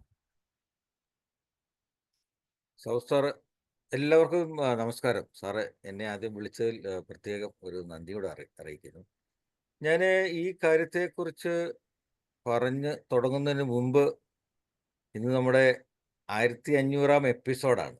എനിക്ക് അതേക്കുറിച്ച് വളരെ കുറച്ച് ഒരു വലിയ കാര്യമായിട്ടാണ്, മഹത്തായ ഒരു നേട്ടം തന്നെയാണ് 1500-ാം എപ്പിസോഡ് ദിനം പ്രതി. അതും ഇങ്ങനെ ഒരു സൂം പ്ലാറ്റ്ഫോമിലൊക്കെ ഒരു വെബിനാറായി സാറ് ഇത്രയും കാലമായിട്ട് 1500 ദിവസം പിന്നിട്ട അത് യാത്രയായിരുന്നതാണ്. ഞാൻ അടുത്ത കാലത്താണ്, ഏതാണ്ട് ഒരു വർഷമാകാൻ പോകുന്നേ ഉൾപ്പെടുമെങ്കിലും, സാറിനെ പരിചയപ്പെട്ട മുതൽ സാറിനെ കാണാൻ, ഈ പരിപാടിയൊക്കെ ശ്രദ്ധിച്ച ഒരാളെന്നുള്ള നിലയിൽ ഇതൊരു വലിയൊരു യാത്ര തന്നെയായിരുന്നു. ആ യാത്രയിൽ എന്നെ സംബന്ധിച്ച് ഒരുപാട് നേട്ടങ്ങൾ ഉണ്ടായിട്ടുണ്ട്. എന്നാൽ സാറിനെ പോലുള്ളവരെ പരിചയപ്പെട്ടു ഈ പ്ലാറ്റ്ഫോമിൽ കൂടെ തന്നെ അധികം ഈ പല സബ്ജക്റ്റ് ഇവിടെ വരുന്നതെല്ലാം സബ്ജക്റ്റ് എക്സ്പേർട്സാണ്. അപ്പോൾ അങ്ങനെയുള്ളവരൊക്കെ കേൾക്കാനും അവർ പറയുന്ന തിരിച്ചറിവുകൾ ലഭിക്കാനും ഒക്കെ എന്നെപ്പോലെ ഇരിക്കുന്ന എല്ലാവരും അതിന് ഭാഗ്യം ചെയ്തിട്ടുള്ളവരാണ്. അതിനുള്ള ഒരു അവസരം കിട്ടിയിട്ടുള്ളത്. അതുകൊണ്ട് സാറിന് ഈ ഒരു ഉദ്യമത്തിൽ, ഈ മാറ്റ്നി ഫ്രീ വെബിനാർ എന്ന് തന്നെ പറയണം, അതിൻ്റെ ഈ 1500 ദിവസം വിജയകരമായി പിന്നെ ഇങ്ങനെ ഇത് കണ്ടക്ട് ചെയ്തതിന്, ഇത് അവതരിപ്പിച്ചതിന് സാറിന് ആദ്യമായിട്ട് ഞങ്ങളെല്ലാവരും കൂടെ ഇരിക്കുന്ന എല്ലാവരുടെയും പേരിൽ ഒരു അനുമോദനം ആദ്യം അറിയിക്കുന്നു. സാർ അതിന് അർഹതപ്പെട്ട തന്നെയാണ്. അപ്പോൾ എല്ലാവർക്കും സാറിന് ഈ വീഡിയോയിൽ വരാമെങ്കിൽ എല്ലാവർക്കും ഒന്ന് ഞാൻ ഒരു നമസ്കാരം ചെയ്യുന്നു. വീഡിയോയിൽ വരാൻ പറ്റുന്നവർക്കൊക്കെ സാറിനെ നമസ്കാരം. നമസ്കാരം. Joshi sir, yes. അപ്പോൾ അതാണ് ഏറ്റവും വലിയൊരാണ്. ഡോക്ടർ വന്നു, എല്ലാവരും വന്നു. അപ്പോൾ സാറിനെ ഞങ്ങളെല്ലാവരും കൂടി ചേർന്ന് ഒരു ട്രിബ്യൂട്ടായിട്ട് ഈ ഒരു എപ്പിസോഡ് ഞാൻ കണക്കാക്കുന്നു. ഇനിയും ഇതൊരു അനുസ്യൂതം, ഒരു ഒരു ഒഴുകുന്ന നദി പോലെ എല്ലാവർക്കും ഇത് ഇങ്ങനെ ഒഴുകിക്കൊണ്ടേയിരിക്കട്ടെ. സാറിൻ്റെ പ്രവർത്തനങ്ങൾ അത് സമൂഹത്തിനും നമ്മളെ പോലെയുള്ള ആൾക്കാർക്കൊക്കെയും അതൊരു ഒരു വലിയ ഒരു ഒരു ഒരു തിരിച്ചറിവുകളും അനുഭവങ്ങളും. ഇപ്പം എന്നെ സംബന്ധിച്ച് പേഴ്സണലി പറഞ്ഞു കഴിഞ്ഞാൽ ഒരുപാട് അനുഭവങ്ങളാണ് ഞാൻ ഇതിനകത്ത് ഇവിടെ പങ്കിട്ടത്. സാറ് ഇപ്പോൾ ഇവിടെ പറഞ്ഞതുപോലെ ഞാൻ ഈ ഫ്രീ വെബിനാറിൻ്റെ മാറ്റ്നി വെബിനാറിൻ്റെ ഒരു ഒരു ആദ്യത്തെ എപ്പിസോഡിലൊക്കെ വന്ന് വളരെ ടെക്നിക്കൽ അല്ലെങ്കിൽ അങ്ങനെ ഒരു സബ്ജക്റ്റോട്ടാണ് വന്നത്. ഞാൻ ജോലി ചെയ്യുന്ന, ഞാൻ ഏറ്റവും ഇഷ്ടപ്പെടുന്ന, പാഷനേറ്റായിട്ട് ചെയ്യുന്ന ഒരു ജോലി ചെയ്യുന്ന ഒരാളെന്നുള്ള രീതി ഏതാണ്ട് 10-35 വർഷം ഒരേ പ്രൊഫഷനിലൂടെ ഒരേ കരിയറിലൂടെ ജോലി ചെയ്ത് തുടങ്ങിയ ആ നാൾ മുതൽ ഈ നിമിഷം വരെയും എൻ്റെ സെയിം പ്രൊഫഷനിൽ ഉറച്ചു നിൽക്കാൻ പറ്റിയ ഒരാളാണ് ആയിട്ടാണ് അതിലെനിക്ക് സന്തോഷമുണ്ട്. പിന്നെ സാറിപ്പോൾ ഇന്ന് ഈ ഈ ഈ 4 P's ഇൻ കരിയർ പ്ലാനിങ്ങിനെ കുറിച്ചാണ് സംസാരിച്ചതെങ്കിലും അതൊരു പൊതുവായിട്ടുള്ള കാര്യങ്ങളെക്കുറിച്ചാണ് സാറ് പറഞ്ഞതാണ്. കരിയറിനെ കുറിച്ച് ഓഫ് കോഴ്സ് ഉണ്ട് സാർ. അതിൻ്റെ എല്ലാ ഡീറ്റെയിൽസും പറഞ്ഞു. പാഷൻ, പേഴ്സണാലിറ്റി, പോസിബിലിറ്റീസ്, പ്രയോറിറ്റീസ് ഒക്കെ പറഞ്ഞെങ്കിലും ഇത് ജീവിതത്തിൻ്റെ മറ്റ് ഘടകങ്ങളെ കൂടെ ബന്ധിക്കുന്നതായിട്ടാണ് എനിക്ക് ഇത് തോന്നിയത്. സാർ അവസാനം പറഞ്ഞ വർക്ക് ലൈഫ് ബാലൻസ് അത് ഏറ്റവും വേണ്ട കാര്യമാണ്. അതുപോലെ തന്നെ ഈ പാഷൻ എന്നൊക്കെ പറയുമ്പോൾ ഞാൻ എൻ്റെ ഒരു ഉദാഹരണം ഞാൻ പറഞ്ഞില്ല. അപ്പോൾ പാഷനായിട്ടായിട്ടുള്ള ജോലിയെ ചെയ്യാവൂ. അപ്പോൾ അത് ഓരോരുത്തരും കണ്ടുപിടിക്കുക എന്നുള്ളത് അവരവരുടെ തന്നെ എന്താണ് അവരവർക്ക് ഇഷ്ടമുള്ളത് കണ്ടുപിടിക്കുക. പക്ഷെ ഒരുപക്ഷെ നമ്മുടെ ഇപ്പോൾ ഉള്ള കാലത്തൊക്കെ നമുക്ക് പാഷനുള്ള ജോലി കണ്ടുപിടിക്കാൻ ഒരുപക്ഷെ ബുദ്ധിമുട്ടായിരിക്കും. പക്ഷേ സാബു സാറെ പോസിബിലിറ്റീസ് അല്ലേ, ലോകം മുഴുവൻ പോസിബിലിറ്റീസ് ആണ് കിടക്കുന്നത്. അപ്പോൾ നമ്മൾ ഈ ഒരു പാഷൻ ഉണ്ടെങ്കിൽ തീർച്ചയായിട്ടും സാറിൻ്റെ വാക്കുകൾ കേട്ടതിൽ കൂടെ അത് പ്രയോറിറ്റൈസ് ചെയ്യണം. ആ പ്രയോറിറ്റൈസ് ചെയ്ത് നമ്മളിലുള്ള പേഴ്സണാലിറ്റി ഡെവലപ്പ് ചെയ്ത് അതിൻ്റെ പോസിബിലിറ്റിയിലെത്തി നമുക്കൊരു കരിയർ ഉണ്ടാക്കുമെന്നാണ് സാറിന് ഇത്രയും നേരം ഞാൻ കേട്ടതെന്ന് എനിക്ക് മനസ്സിലായത്. ഞാൻ അന്ന് ക്ലാസ് എടുത്തപ്പോൾ തന്നെ എനിക്കറിയാവുന്ന കുറേ ഞാൻ ജോലി ചെയ്യുന്ന ആ ഫീൽഡിലുള്ള കുറേ കുറേ ട്രേഡ്സുമായിട്ടൊക്കെയായിരുന്നു ഞാനൊരു ഒരു എപ്പിസോഡ് സാർ ഇവിടെ ചെയ്തിരുന്നത്. അപ്പോൾ എന്താണ് പഠനം എന്ന് പറയുന്നത് നമുക്ക് അതിനകത്തു നിന്ന് കിട്ടുന്ന അറിയാമല്ലോ സാർ, വളരെ കുറച്ച് എന്താണ് നമ്മുടെ കുറേ തിയറി ക്ലാസ്സുകൾ മാത്രമേ ഉള്ളൂ. നമുക്ക് ബാക്കിയുള്ളതൊക്കെ പ്രാക്ടിക്കലായിട്ടൊക്കെ വരുന്നത് ഈ പാഷനോട് കൂടി ജോലി ചെയ്യാൻ തുടങ്ങുന്ന സമയത്ത് അത് കഴിഞ്ഞ് അതിൽ കൂടുതലൊരു കുറേ വർഷങ്ങൾ ശരിക്കും നീണ്ടു പോകുമ്പോഴാണ് നമ്മൾ ആ ഒരു ജോലി എക്സ്പേർട്ടായെന്ന് പോലും പറയപ്പെടുന്നത്. അപ്പോൾ സാറിൻ്റെ ഇന്നത്തെ ഈ ക്ലാസ് കേട്ടവർക്കും ഇനി കേൾക്കാൻ പോകുന്നവർക്കും ഇതൊരു ഈ ഈ ഈ ഗൈഡൻസ് കൂടെ പോയാൽ തീർച്ചയായിട്ടും യാതൊരു തർക്കവുമില്ല, തീർച്ചയായിട്ടും നമുക്ക് ഒരു നല്ല കരിയർ ഉണ്ടാവുന്നത് തന്നെയാണ്. സാറിൻ്റെ ചുരുങ്ങിയ വാക്കുകളിൽ കൂടെയാണെങ്കിൽ സാർ അതിനെ കാറ്റഗറൈസ് ഒക്കെ ചെയ്ത് വലിയൊരു അറിവാണ് ഇവിടെ എല്ലാവർക്കും പങ്കുവയ്ക്കുക. ഇത് ശരിക്കും വേണ്ടത് നമ്മുടെ ഈ യങ് ജനറേഷനിലാണ്. ഇപ്പോൾ എല്ലാവർക്കും വേണം, എങ്കിലും ഇനി പുതിയതായിട്ടൊക്കെ കരിയർ തുടങ്ങുന്ന ആൾക്കാർ ഈ പറയുന്ന 4 Pകളെ കാര്യമായിട്ട് എടുക്കണം. എൻ്റെ ഒരു റിക്വസ്റ്റാണ്. ഒരു പക്ഷേ എൻ്റെ കേട്ടുകൊണ്ടിരിക്കുന്ന ഇനി കേൾക്കാൻ പോകുന്ന എൻ്റെ അനുജന്മാരും അനുജത്തിമാരും ജോലിയൊക്കെ അപ്രോച്ച് ചെയ്യാൻ പോകുന്നവർക്ക് be passionate, develop your personality, then the world is wide, the possibilities are there. Definitely നമുക്കെല്ലാവർക്കും ഒരു കരിയർ ഡെവലപ്പ് ചെയ്തെടുക്കാൻ പറ്റും. അതിനുള്ള സാധ്യതകളും കൂടെ കുറിച്ചൊക്കെ സാറ് പറഞ്ഞു. ഏത് തരത്തിലുള്ള അറിവുകളാണ് നമുക്ക് വേണ്ടത്? എല്ലാം വിരൽത്തുമ്പിലുള്ള കാലഘട്ടമാണ്. എന്തെല്ലാം പഠിക്കാനുള്ള മാർഗ്ഗങ്ങൾ, ഇതുവരെയുള്ള ഓൺലൈൻ കോഴ്സസ് എത്രയോ പേര് ഫ്രീ ആയിട്ട്, ഇപ്പം ലിങ്ക്ഡിൻ എന്ന് പറയുന്ന സർവീസൊക്കെ സാറെ ഫ്രീ ആയിട്ട് എത്രയോ കോഴ്സുകൾ ചെയ്യുന്നു. ഞാൻ അതിൽ കൂടെ പോയിട്ട് പല കാര്യങ്ങളും പഠിക്കാൻ ശ്രമിക്കും. It is absolutely free. എത്ര പേർക്ക് അറിയുമെന്ന് എനിക്ക് അറിഞ്ഞുകൂടാ. അതുപോലെ എന്തെല്ലാം സാധ്യതകൾ. അപ്പോൾ സാർ, ഈ ഇതൊരു പഠനം. ലിങ്ക്ഡിനെ കുറിച്ച് പറയുമ്പോൾ ലിങ്ക്ഡിനിൽ നമ്മൾ ഒരു ബ്രാഞ്ചോ ഒരു ജോലിയെക്കുറിച്ചോ കൊടുത്താൽ നമ്മൾ ആ ജോലിക്ക് ഫിറ്റാകാൻ വേണ്ടി എന്താണ് ചെയ്യേണ്ടതെന്ന് കൃത്യമായിട്ട് അത് പറഞ്ഞു തരും. Yes sir, you said it. അതാണ് ലിങ്ക്ഡിൻ. അത് പിന്നെ അതിൻ്റെ പോസിബിലിറ്റി അതിനപ്പുറത്തേക്കുണ്ട് സാർ. അതിനപ്പുറത്തേക്ക് പോലും വേണ്ടെങ്കിൽ വേറെ ജസ്റ്റ് ഒരു ബേസിക് ആയിട്ടുള്ള കാര്യങ്ങളിൽ കൂടി പോയാൽ നമ്മൾ അറിവിൻ്റെ ഒരു കടലിലേക്കാണ് സാർ എടുത്തു ചാടുക. ഞാൻ എൻ്റെ കരിയറിൽ ഒരുപാട് യൂസ് ചെയ്ത ഒരാളാണ്. എൻ്റെ കരിയർ ഡെവലപ്പ് ചെയ്ത് സാബു സാർ ഇപ്പോൾ ഞാൻ ഡിസ്ക്ലോസ് ചെയ്യാൻ വേണമെങ്കിൽ ഞാൻ ഡെവലപ്പ് ചെയ്ത് മുഴുവൻ ലിങ്ക്ഡിനിൽ കൂടെയാണ്. ഞാൻ ഒരിക്കലും ജോലി അന്വേഷിച്ച് എന്നെ ജോലി തേടി വന്നത് ഒക്കെയും ഏതാണ്ട് 1000-ൽ പരം കോൺടാക്ട്സ് എനിക്ക് ലിങ്ക്ഡിനിൽ ഉണ്ടെന്നാണ് എൻ്റെ വിശ്വാസം. 1000-ലധികം വേൾഡ് വൈഡ് ആയിട്ട്. ഇതെല്ലാം നമുക്ക് ഈ പോസിബിലിറ്റീസ് ആണ് സാറ് പറയുന്നത് അല്ലേ? സാർ അതാണല്ലോ പറഞ്ഞത്. അപ്പോൾ തീർച്ചയായിട്ടും കരിയർ തുടങ്ങാനായിട്ട് യാതൊരു ബുദ്ധിമുട്ടുമില്ല. അപ്പോൾ ആദ്യം വേണ്ടത് ഇഷ്ടപ്പെടുക ഒരു ജോലിയെ. ഇഷ്ടമുള്ള ജോലി കണ്ടെത്തുക. സാറ് സംഗീതത്തെക്കുറിച്ചൊക്കെ പോലും പറഞ്ഞു പലരും. ഈ സംഗീതം ജനിച്ചപ്പോൾ തന്നെ കിട്ടിയ കുട്ടികളെ പോലും നമ്മുടെ സമൂഹത്തിൽ പഠിപ്പിക്കുന്നത് ഡോക്ടറാകാനാണ് സാർ. വളരെ സങ്കടകരമായ ഒരു കാര്യമാണ്. വരയ്ക്കാൻ കുട്ടികളെ നിർബന്ധിച്ച് എഞ്ചിനീയർ ആക്കുന്നു. ആരെ? ഈ പേരൻറ്റിങ്. പലപ്പോഴും സങ്കടം. എൻ്റെ ഫാമിലി, എൻ്റെ സ്വന്തം സിസ്റ്ററിൻ്റെ മക്കൾ തന്നെ ഏറ്റവും നല്ല പാട്ടുകാരായിരുന്നു, ട്വിൻസ് ആയിരുന്നു. ആ കുട്ടികളുടെ പാട്ട് ചെറുപ്പത്തിൽ അറിഞ്ഞപ്പോൾ ഞാൻ പറഞ്ഞു ഇവരെ പഠിപ്പിക്കേണ്ട സംഗീതം അറിഞ്ഞപ്പം പെങ്ങൾക്ക് എന്നോട് നീരസം തോന്നിയിട്ടുണ്ടാവും. എനിക്കറിഞ്ഞുകൂടാ. അവർ സംഗീതവും പഠിച്ചില്ല. അവരിപ്പോൾ UK-ലാണ് രണ്ടുപേരും. Entirely different job. അപ്പോൾ ഇതുപോലെ ഇതൊക്കെ പറഞ്ഞു വരുമ്പോഴല്ലോ സാറേ, ഇത് വലിയൊരു എന്താണ്, സാറിനെ പോലുള്ളവരെയാണ് ഇതൊക്കെ കൂടുതൽ കേൾക്കേണ്ടത്, അനുഭവങ്ങളിൽ കൂടെ ഒന്ന് പറയുന്നവർ. ഓക്കെ. അപ്പോൾ സാറ് ഇങ്ങനെ ഒരു എപ്പിസോഡ് ഈ 1500-ാം ദിവസം തിരഞ്ഞെടുത്തത് ഏറ്റവും ഉചിതമായി. അത് ഇനി ഇതൊരു വലിയൊരു പാഠമായിരിക്കട്ടെ. പ്രത്യേകിച്ചും ഈ 20K യങ്സ്റ്റേഴ്സ് ഒക്കെ ഉണ്ടല്ലോ, കരിയർ നോക്കുന്നവരുണ്ട്, എഞ്ചിനീയറിംഗ് പാസ്സായിട്ടുള്ള, ഡിഗ്രി പാസ്സായി. എഡ്യൂക്കേഷൻ എന്ന് പറഞ്ഞ ഒന്നുമില്ല. Education just only piece of information in a few pages. അപ്പോൾ അതിൽ നിന്നാണ് എല്ലാവരും ഡെവലപ്പ് ചെയ്യുന്നത്. അങ്ങനെ ഞാൻ അധികം ദീർഘിക്കുന്നില്ല. ഒരുപാട് പേര് ഇനി പറയാനുണ്ട്. അപ്പോൾ സാബു സാറിന് എല്ലാവിധ മംഗളങ്ങളും ആശംസകളും ഒക്കെയും ഞങ്ങളെല്ലാവരും കൂടെ നേരുന്നു. ഇനി അധികം എപ്പിസോഡുകൾ ഈ പ്ലാറ്റ്ഫോമിലൂടെ വരട്ടെ എന്ന് ആത്മാർത്ഥമായിട്ട് ആഗ്രഹിച്ചുകൊണ്ട് പ്രാർത്ഥിച്ചുകൊണ്ട് സാറേ, താങ്ക് യു വെരി മച്ച്. നമസ്കാരം. Thank you sir, thank you very much. വളരെ സന്തോഷം. സാർ പറഞ്ഞതുപോലെ ആ ഒരു തലത്തിലാണ് നമ്മൾ ഈ കരിയർ ഗൈഡൻസ് ഈ വർഷം വളരെ കാര്യക്ഷമമായ രീതിയിൽ മുന്നോട്ട് കൊണ്ടുപോകാൻ ആഗ്രഹിക്കുന്നത്. അതുകൊണ്ടാണ് ഞാൻ ഇരുന്നത്. നാളെ ക്ലാസ് ഉണ്ട്.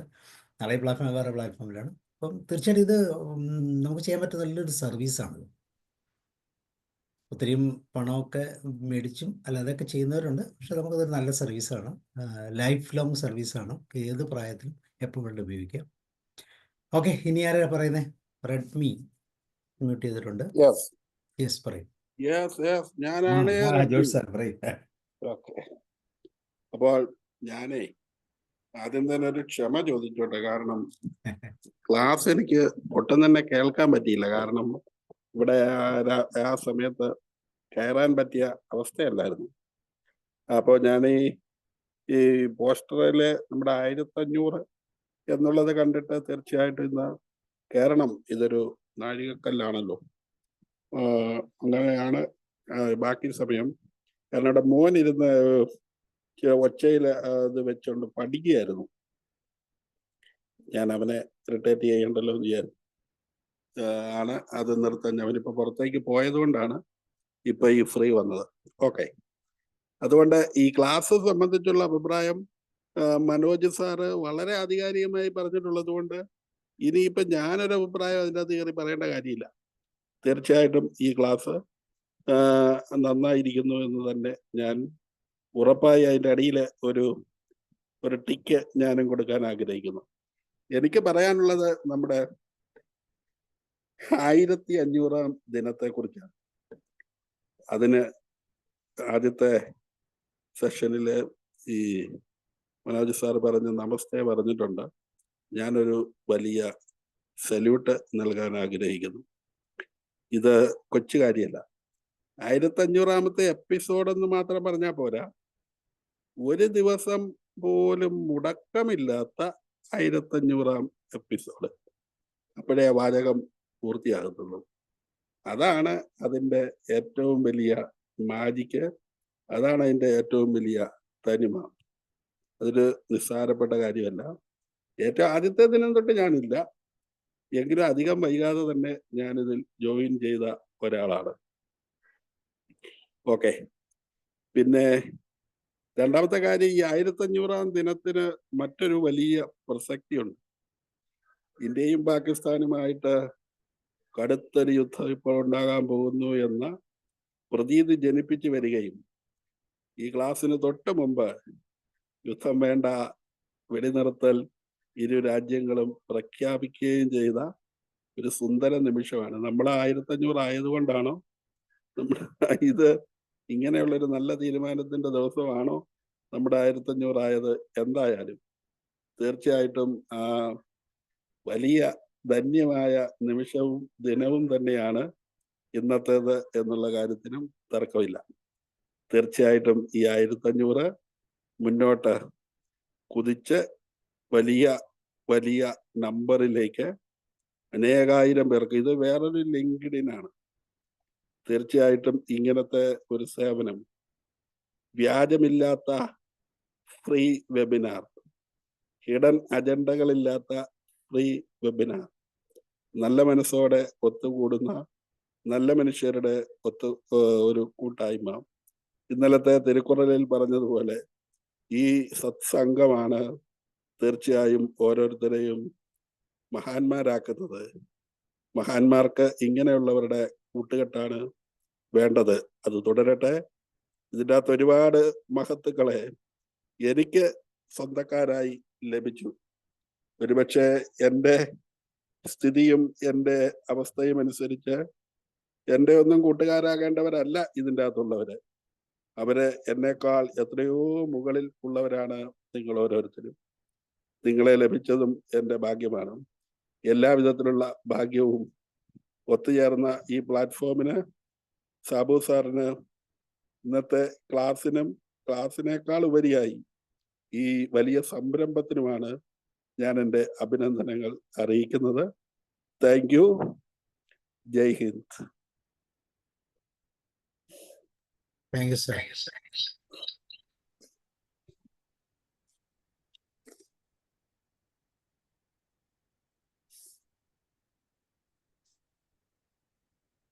ഓക്കെ, സാബു സാറിന് വേണ്ടിയിട്ട് ഞാൻ പറയാം, ആർക്കും പറയാം ഇപ്പോഴേ. അതെ, ഡോക്ടറുണ്ട്, ജോർജ് സാറുണ്ട്, എല്ലാവരും ഉണ്ട്. അപ്പോൾ ഓരോരുത്തരായിട്ട് വന്നായിട്ട് സാബു സാറിനെ കുറിച്ചുള്ള എന്താണ് ഒരു അനുമോദനം ഒക്കെ ആയിട്ട് ഓരോരുത്തരായിട്ട് നമുക്ക് കേൾക്കാം. ഓരോരുത്തരിൽ സാർ, നമ്മുടെ 1500-ാമത്തെ എപ്പിസോഡ് എന്ന് പറയുമ്പോഴത്തേക്ക് അതൊരു വലിയ ഒരു റെക്കോർഡായിട്ട് മാറുകയാണ്.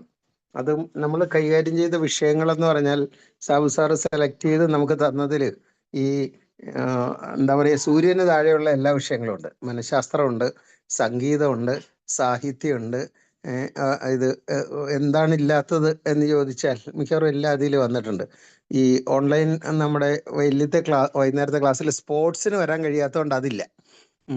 ബാക്കി പക്ഷെ ശാരീരിക ഫിറ്റ്നസിനെ പറ്റിയും ശാരീരക്ഷമതയെ പറ്റിയും മാനസികാരോഗ്യത്തെ പറ്റിയും സിറ്റുവേഷൻ മാനേജ്മെന്റിനെ പറ്റിയിട്ടും എല്ലാം നമ്മൾ പഠിച്ച കൂട്ടത്തിൽ ഇന്ന് 10ാം ക്ലാസ്സിലെ റിസൾട്ട് വന്ന് 99.5% ജയിച്ചു എന്നൊക്കെ കേട്ടിട്ട് ചിരി വരാത്ത ആരും ഉണ്ടാവില്ല. കാരണം കേരളത്തിൽ അത്രയും മിടുക്കന്മാരായിട്ടുള്ള ഒരു നിറഞ്ഞൊരു സംസ്ഥാനമാണ് കേരളം. 99.5% പേരും അങ്ങോട്ട് ജയിച്ചു. അപ്പോൾ ഈ തോറ്റവർ ഇനി എല്ലാം അറബിക്കടലിൽ ചാടി മരിക്കുകയോ അതേപോലെ വല്ലതും ചെയ്യാൻ. പക്ഷെ ഒരു 15 കൊല്ലത്തിന് ശേഷം നമ്മൾ ഈ തോറ്റവരുടെ ഒരു കണക്കെടുത്താൽ കാണും, ഈ തോറ്റവർ തന്നെ ആയിരിക്കും മിക്കവാറും എല്ലാവരും ജീവിതത്തിൽ വിജയിച്ചു വന്നവരും അങ്ങനെയൊക്കെ ആയിട്ട് വരുന്നവരും. അപ്പം നമ്മുടെ കരിയർ തിരഞ്ഞെടുക്കുന്ന കാര്യത്തിൽ ഈ അടിസ്ഥാനപരമായ 4 ഫാക്ടേഴ്സ് ആണ് സാബു സാറ് ഉദ്ദേശിച്ചത്. അപ്പോൾ പക്ഷെ അതുപോലെ അതിൻ്റെ ഒപ്പം തന്നെ ചേർക്കേണ്ട ഈ പ്രയോറിറ്റീസ് എന്ന് പറഞ്ഞതിൻ്റെ കൂടെ തന്നെ ചേർക്കേണ്ട ഒന്ന് കാരണമാണ് ഈ പഠനത്തിന് ശേഷം ജോലി കിട്ടാനുള്ള സാധ്യതകൾ. കാരണം വളരെ കഷ്ടപ്പെട്ട് ഇപ്പോൾ MBBS പഠിച്ചു വരുന്നവരൊക്കെ ഇപ്പം അവരൊക്കെ ഭയങ്കര നിരാശരാണ്. കാരണം മെഡിസിന് കിട്ടിയപ്പോൾ വലിയ ലോട്ടറി അടിച്ച പോലെ സന്തോഷിച്ചു. അത് കഴിഞ്ഞ് മെഡിക്കൽ കോളേജിൽ പഠിച്ച് കഷ്ടപ്പെട്ടൊക്കെ ഇറങ്ങിക്കഴിഞ്ഞ് PGക്ക് പഠിക്കാൻ വേണ്ടിയിട്ട് ഒരുപാട് ആയുസ്സും ഒക്കെ ചിലവാക്കി. 35 വയസ്സൊക്കെ എത്തിക്കഴിഞ്ഞിട്ടും PGക്ക് കിട്ടുന്നില്ല. അതുവരെ ഇപ്പം ഞാൻ ജോലി ചെയ്യുന്ന മെഡിക്കൽ കോളേജിലൊക്കെ 30,000 രൂപയ്ക്കാണ് MBBSകാർ വർക്ക് ചെയ്യുന്നത്. 30,000 രൂപയ്ക്ക്. അപ്പോൾ എൻ്റെ മോളുടെ കുട്ടിയെ നോക്കുന്ന ദേവുവിന് 30,000 രൂപയാണ് ബാംഗ്ലൂരിൽ അവർക്ക് കുഞ്ഞിനെ നോക്കുന്ന ആയയ്ക്ക് കൊടുക്കുന്നത്. അപ്പോൾ വലിയ ഒരു എൻ്റെ ഒരു സുഹൃത്തിൻ്റെ ഭാര്യ പറഞ്ഞു, ഞാൻ വന്ന് നിൽക്കാം, എനിക്ക് PGക്ക് കിട്ടിയിട്ടില്ല, അതുകൊണ്ട് ബാംഗ്ലൂരിൽ വന്ന് കുട്ടിയെ നോക്കാം, പഠിക്കുകയും ചെയ്യാം എന്ന് പറഞ്ഞതുപോലെ. അപ്പോൾ ഇപ്പോൾ വലിയ ജീവിത സുരക്ഷയ്ക്ക് സാമ്പത്തികം വലിയൊരു പ്രധാന ഘടകമാണ്. അപ്പൊ നമ്മൾ ഈ ജോലിയുടെ സംതൃപ്തി, നമ്മുടെ പാഷൻ തൃപ്തമാകുന്നു എന്നൊക്കെ ഉള്ളത്. അപ്പോൾ ഒരു ഉദാഹരണം പറയാനായിട്ട്, നന്നായി പാടുന്ന ഒരാള് സംഗീതമൊക്കെ പഠിച്ചു മ്യൂസിക് MA ഒക്കെ കഴിഞ്ഞതിന് ശേഷം എൻ്റെ സ്കൂളിലൊക്കെ വന്നിട്ട് അവർ 10,000 രൂപയ്ക്ക് മ്യൂസിക് ടീച്ചറായിട്ട് ജോലി ചെയ്യാൻ തയ്യാറാവുന്നു. അപ്പോൾ അങ്ങനെ ഈ പാഷൻ മാത്രം നമ്മൾ ഹണ്ട് ചെയ്ത് പോകരുത് എന്നൊരു പ്രതിലോമ ചിന്തയാണ് എനിക്ക് പറയാനുള്ളത്.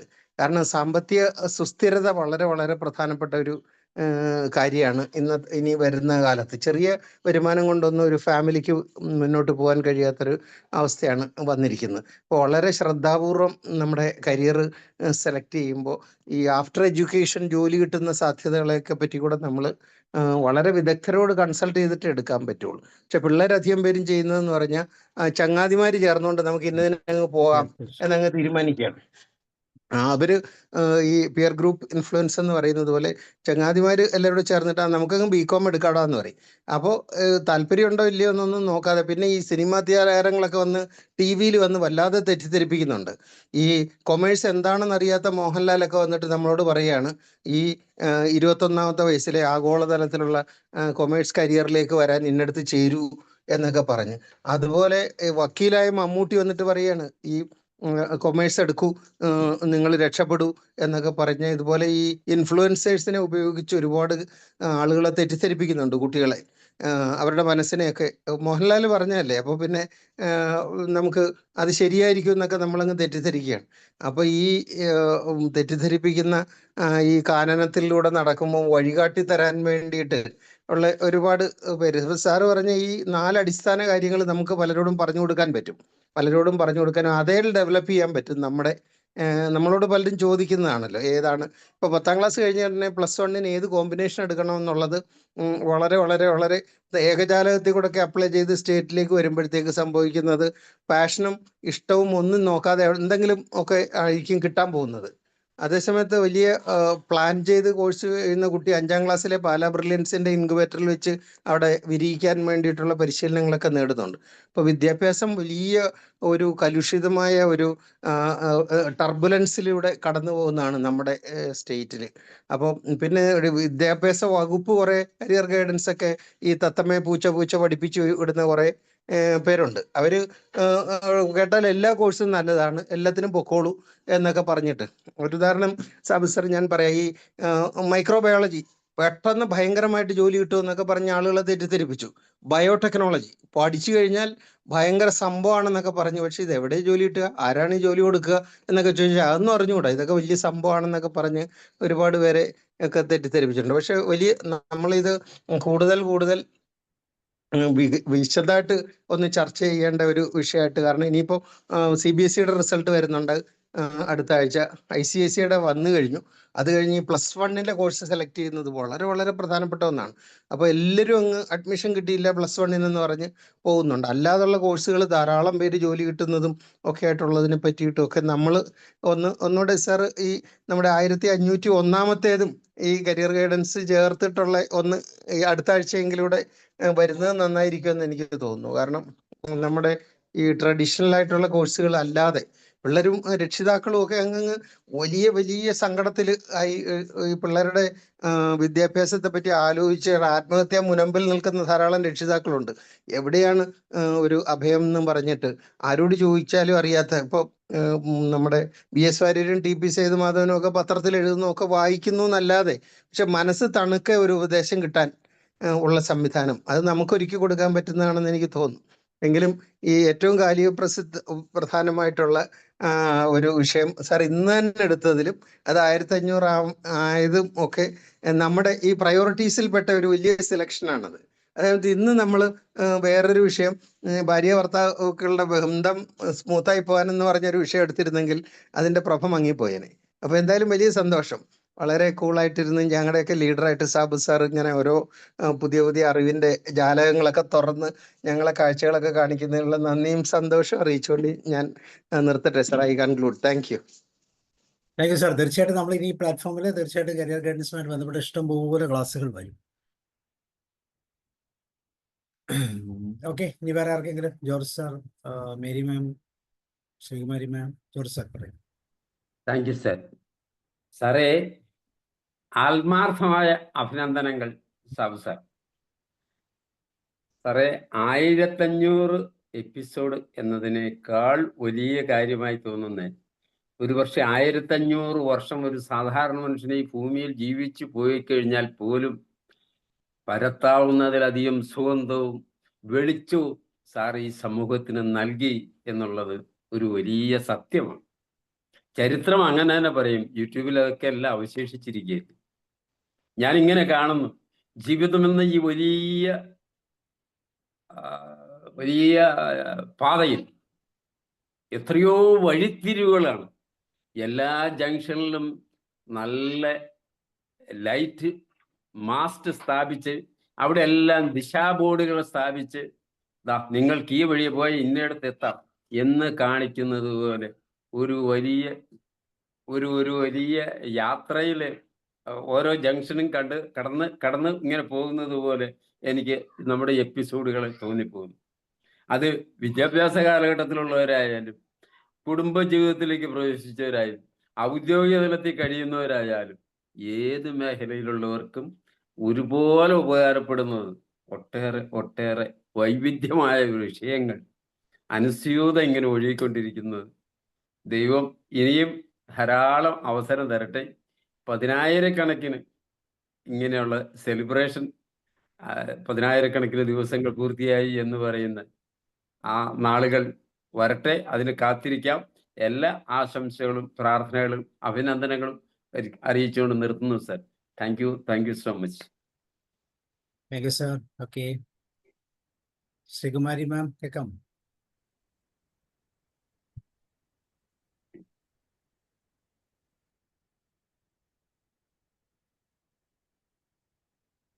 സാർ, ഞാൻ മേരിയാണ്.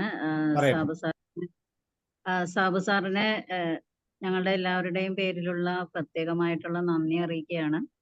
ഈ 1500 ദിവസമായിട്ട് സാർ ഇതിന്റെ പിന്നിൽ വളരെയധികം ത്യാഗപൂർണമായിട്ടുള്ള ഒരു നിലപാടാണ് എടുത്തത്. അതുകൊണ്ടാണ് ഇത്രയും കാര്യമായിട്ട് ഇത് മുന്നോട്ട് പോകാൻ സാധിച്ചത്. അപ്പൊ സാറിന്റെ വ്യക്തിപരമായ പല ആവശ്യങ്ങളും മാറ്റിവെച്ചുകൊണ്ട് കുടുംബത്തോടൊപ്പം ചെലവഴിക്കാനായിട്ട് സാധിക്കുന്ന സമയമെല്ലാം മാറ്റിവെച്ചുകൊണ്ട് മറ്റുള്ളവർക്കായിട്ട് ഇത്രയും നല്ല ഒരു പ്രോഗ്രാം നടത്തുന്ന സാറിന് എല്ലാവരുടെയും പേരിൽ ഒത്തിരി നന്ദി പറയുന്നു. ഇനിയും കൂടുതൽ ക്ലാസ്സുകളിലൂടെ മറ്റുള്ളവർക്ക് കൂടുതൽ നന്മയും സൗരഭ്യവും പകരുവാനായിട്ട് സാറിന് സാധിക്കട്ടെ എന്ന് ആശംസിക്കുന്നു. Thank you. Thank you ma'am, thank you. അപ്പോൾ നമുക്ക് വൈൻഡപ്പ് ചെയ്യാം. നാളെ നമുക്ക് പാട്ടുവിശേഷത്തിൻ്റെ ദിവസം അമ്മമാരുടെ ദിവസമാണ്. അതുകൊണ്ട് അതുമായിട്ട് ബന്ധപ്പെട്ട് ജോസഫ് സാറിൻ്റെ ഇഷ്ട ഗാനങ്ങളായിരിക്കും. വീണ്ടും നമുക്ക് കാണാം. എല്ലാവർക്കും നന്ദിയും സന്തോഷവും അറിയിക്കുകയാണ്. Thank you and good night.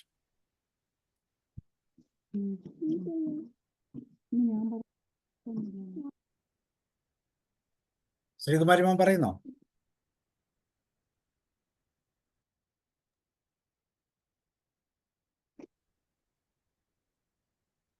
മാം പറയുന്നോ? പറഞ്ഞു. കേൾക്കുന്നില്ലല്ലോ, സൗണ്ട് വരുന്നില്ലല്ലോ.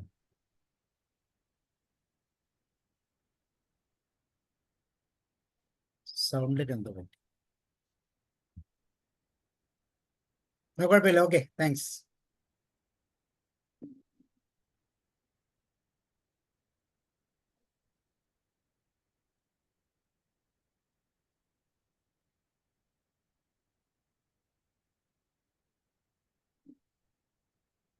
ഓക്കെ, അപ്പോൾ നമുക്ക് വൈൻഡപ്പ് ചെയ്യാം. സീ